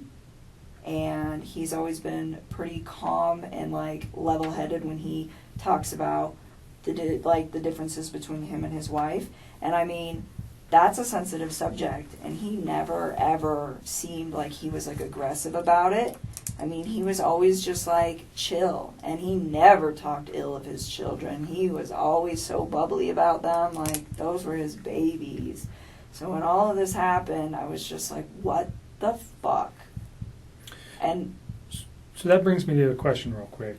I mean, I don't think anybody over the last 6 or 8 weeks knows this dude better than you. I really don't. You guys probably spent more time together than anybody. Conversation, whatever, relationship. What do you think? What's the catalyst for this event? Do you have any? Have you had? And I know it's a hard question, but I want to get it out now. We're here. If there's a thought that you have that might lead us to understand a little bit why he might have done something like this. Like I said, I met Chris on Wednesday, so I don't know Chris, not like you do. I've thought about this, and sometimes I think to myself, if I wasn't in that man's life, would his family still be alive? And I've thought about this a lot, and I think I could give myself different responses. But in all honesty, I think they might be alive, but not permanently. I do not think that this man just snapped. I don't think that he just met some fucking amazing woman and he was just gonna try to fucking murder his family and then think that I was okay with, like, building a relationship with somebody who did something like that. Like, at what fucking point, And not only that, like, I always try to say, like, when we get to a point where we've been together long enough, I would love to meet your children. Like, I never discluded them from anything. Like, I remember coming back from Colorado Springs, and I was like, oh my God, they got the Cheyenne Zoo down here. You got to take your kids, and like you can feed the giraffes, and they would love it. And like, I always try to like show him cool things. Like, hey man, would your kids like this? Because my nephew would like this. Like, check this out. Like I sent him a screenshot of some rainbow unicorn Lucky Charms the other day. I was like, do your daughters know about these? Because I bet these are epic. Like little things like that, where it's like genuinely, like, I care. I do. Like, despite how messy this is and how I'm sure I'm going to be portrayed in the media and everything, like, I care about, like, his well-being with his children and all of that. And so, for me, like, when I think of what was he going through his head, I find it really hard to believe that I am the catalyst for all of this. I will be willing to say that I think me being in his life accelerated what was inevitably about to happen. But I don't think people just snap. Love does not murder. Hate and resentment murder. That's the way I look at that. I do not know what is the truth anymore and what's not, and I don't have all of the details, but this is just my opinion, but I'm pretty convinced that that woman and him did not get along very well. And the reason they stuck together was, hey, we're going to do kids. And I think they also stuck together because they were in a very bad financial bind. And I think that she continuously disregarded it. And I think he messed up because he was too passive to say anything to her about it and really address it. And it just got to the point where it's just like, you file bankruptcy and then what do? Just wait till you file the next one? I don't know. I don't know what their finances look like now, but from the way it made it sound, it's probably a pretty stark situation. And I don't know if hundreds of thousands of dollars in debt over and over and over again are enough to lead a man to like want to take somebody out, but I don't know. I've heard of people committing suicide over that shit before, and I would never justify what he did. I think it's fucking disgusting. It's he's such a fucking pig. But I try to like be like, why? I try to come up with a why, and I really think that he was struggling with her really bad, and not only that, he's got a third child on the way, and I know he was probably just like, I can't fucking afford a third kid. Wants it, but can't afford it, you know? And he always told me he, like, wanted a little boy. You know, he wanted a third child. Mm-hmm. And so I think that it was just something like, I think they were in a financial situation, and I think she was very non-responsive to him trying to like solve problems and like get out of the situations that they were in. And I think people just get complacent is what it is. And then, you know, I think he met me, and I think I was like a breath of fresh air for him, where it was like he could get away and just be like, you know what, I can be myself. I don't have to worry about money right now. Like, you know, and this girl, like, I have my shit together. Like, my life is so like very in order. You seem very organized and independent and dialed Always. in Like, I do really good at work. I have like almost a perfect credit score. I've been saving money for a house. Like, I don't mess around. I mean, I screwed up. This is like my one screw up ever, and it's about to be on like national news. But just very dialed in, and I think it was like a breath of fresh air for him to like be around something like that, because I don't think that he knew that that was like a real thing. And he had told me that like numerous times. He's like, I didn't know like women like you like existed. It's just like, all right, like I don't, and when he meant it, it was just like the way you run your life. And so, because he got married really young, you know, and so to answer your question, I think inevitably it was going to happen. I think it just got propelled faster. I mean, I don't understand what he would have achieved with, if he wanted to be with me that bad, what he would have achieved with me by doing what he did. I think his situation at home was way, way deeper than anything him and I ever had, and it led to that. And I don't know what happened in that conversation that they had, but I kind of have a feeling that it wasn't even about her pregnancy or another man or me. I have a feeling it was about money. So drilling down, you think money I for think him is the biggest downfall. You guys, I mean, beyond their relationship, really, I don't know that you know too much about the relationship or the particular issues other than monetary issues, financial issues. That sounds like what you guys talked about when you talked about their relationship.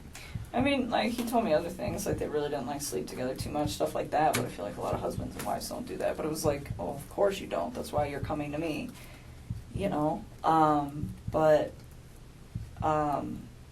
No, I think I just, like, me being in his life just pushed that forward. I honestly think that there's probably a good possibility that this would have just happened, like, further down the road. Where So did you see that before yesterday or Tuesday, or was that just kind of something that you have reflected on and you thought about this now going, man, now that I see that in this guy, or just because of the lifestyle he was living, and if he didn't get removed from it, this was going to happen sooner rather than later, like you said?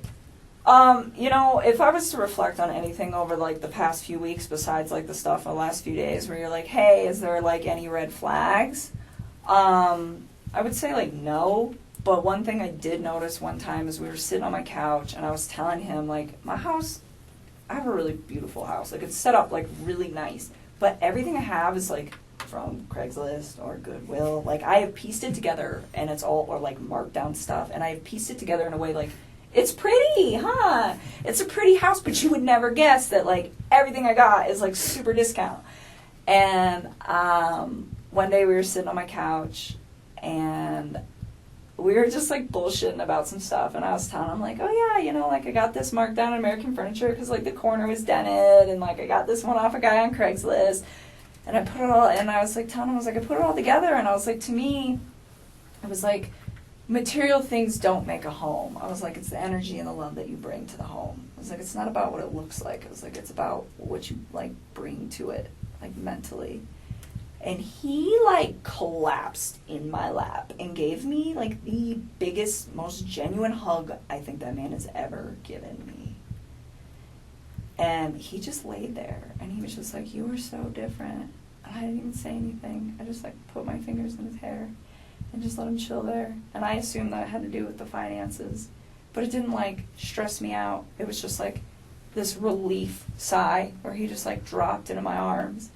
And I didn't like really think too much of that event, except for that I was like, this was like it was like a really genuine hug, like collapsed into my lap, like just so relieved. And I didn't really think much of it until like I started reading about like their bankruptcy and all this other shit, and I was like, oh.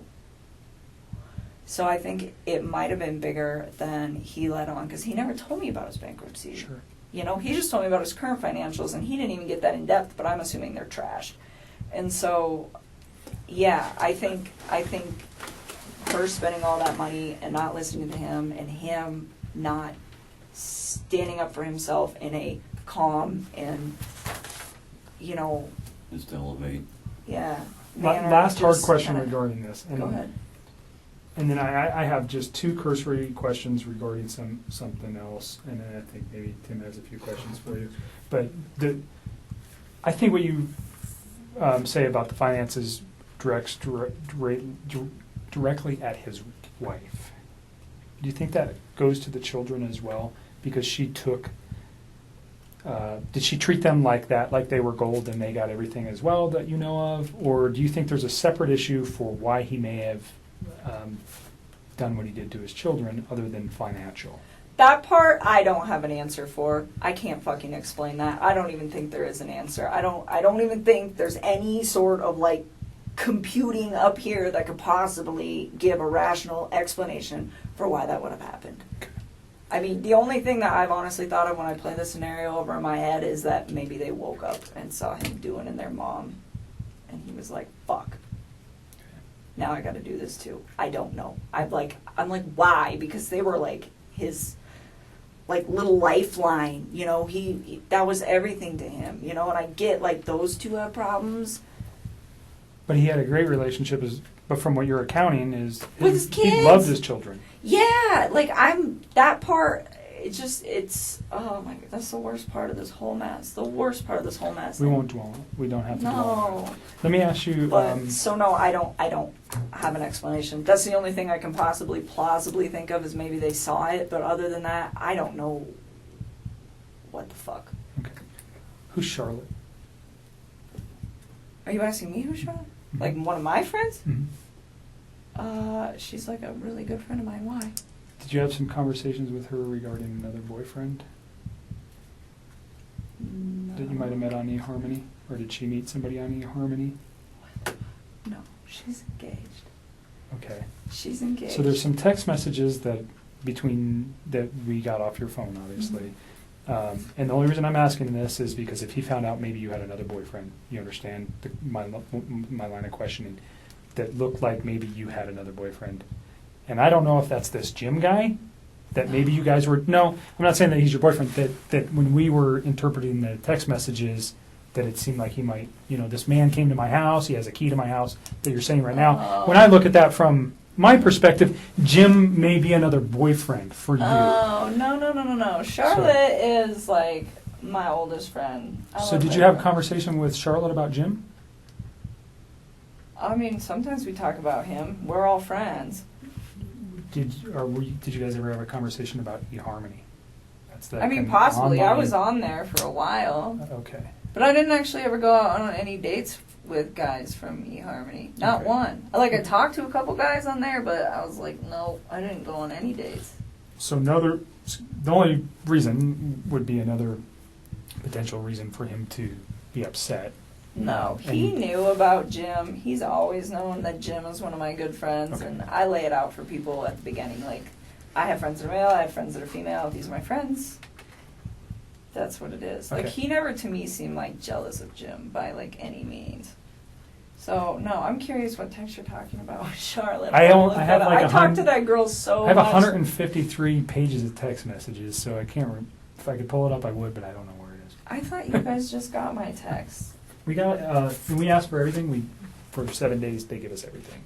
Oh, so why did you need to just do that if you just had them? Because I don't know that they're completely accurate. Again, what they send me is I don't have any way to verify that they're accurate. Gotcha. And if you delete a text message, sometimes those are not retained by carriers. They're still on your handset. There's a way to recover them from your phone. But they may not be held. There are certain carriers that don't even keep text messages. And I won't tell you who those people are, but they don't keep them. We can't even get our hands on them because they don't have a database. They don't pay the money. They're stored on your stuff and your stuff only. So that's why we ask for it. And some of those things disappear in 3 days, 5 days, 7 days, unless we ask them to keep them. And sometimes we don't know in time. So that's why we do it too. Okay? So just, it was a question because it also would provide potentially a motive for what Chris did if he found out that you had another boyfriend. Why would Maybe- he kill his family? Well, he if I wigs have a out that he boyfriend? finds out that you have a boyfriend and just loses it altogether. Do you understand? Because he's already losing his wife, and now his new girlfriend has another boyfriend, and he can't. There's multiple reasons why. It was a concern. That His cheese slid off his cracker. So sad. I don't know.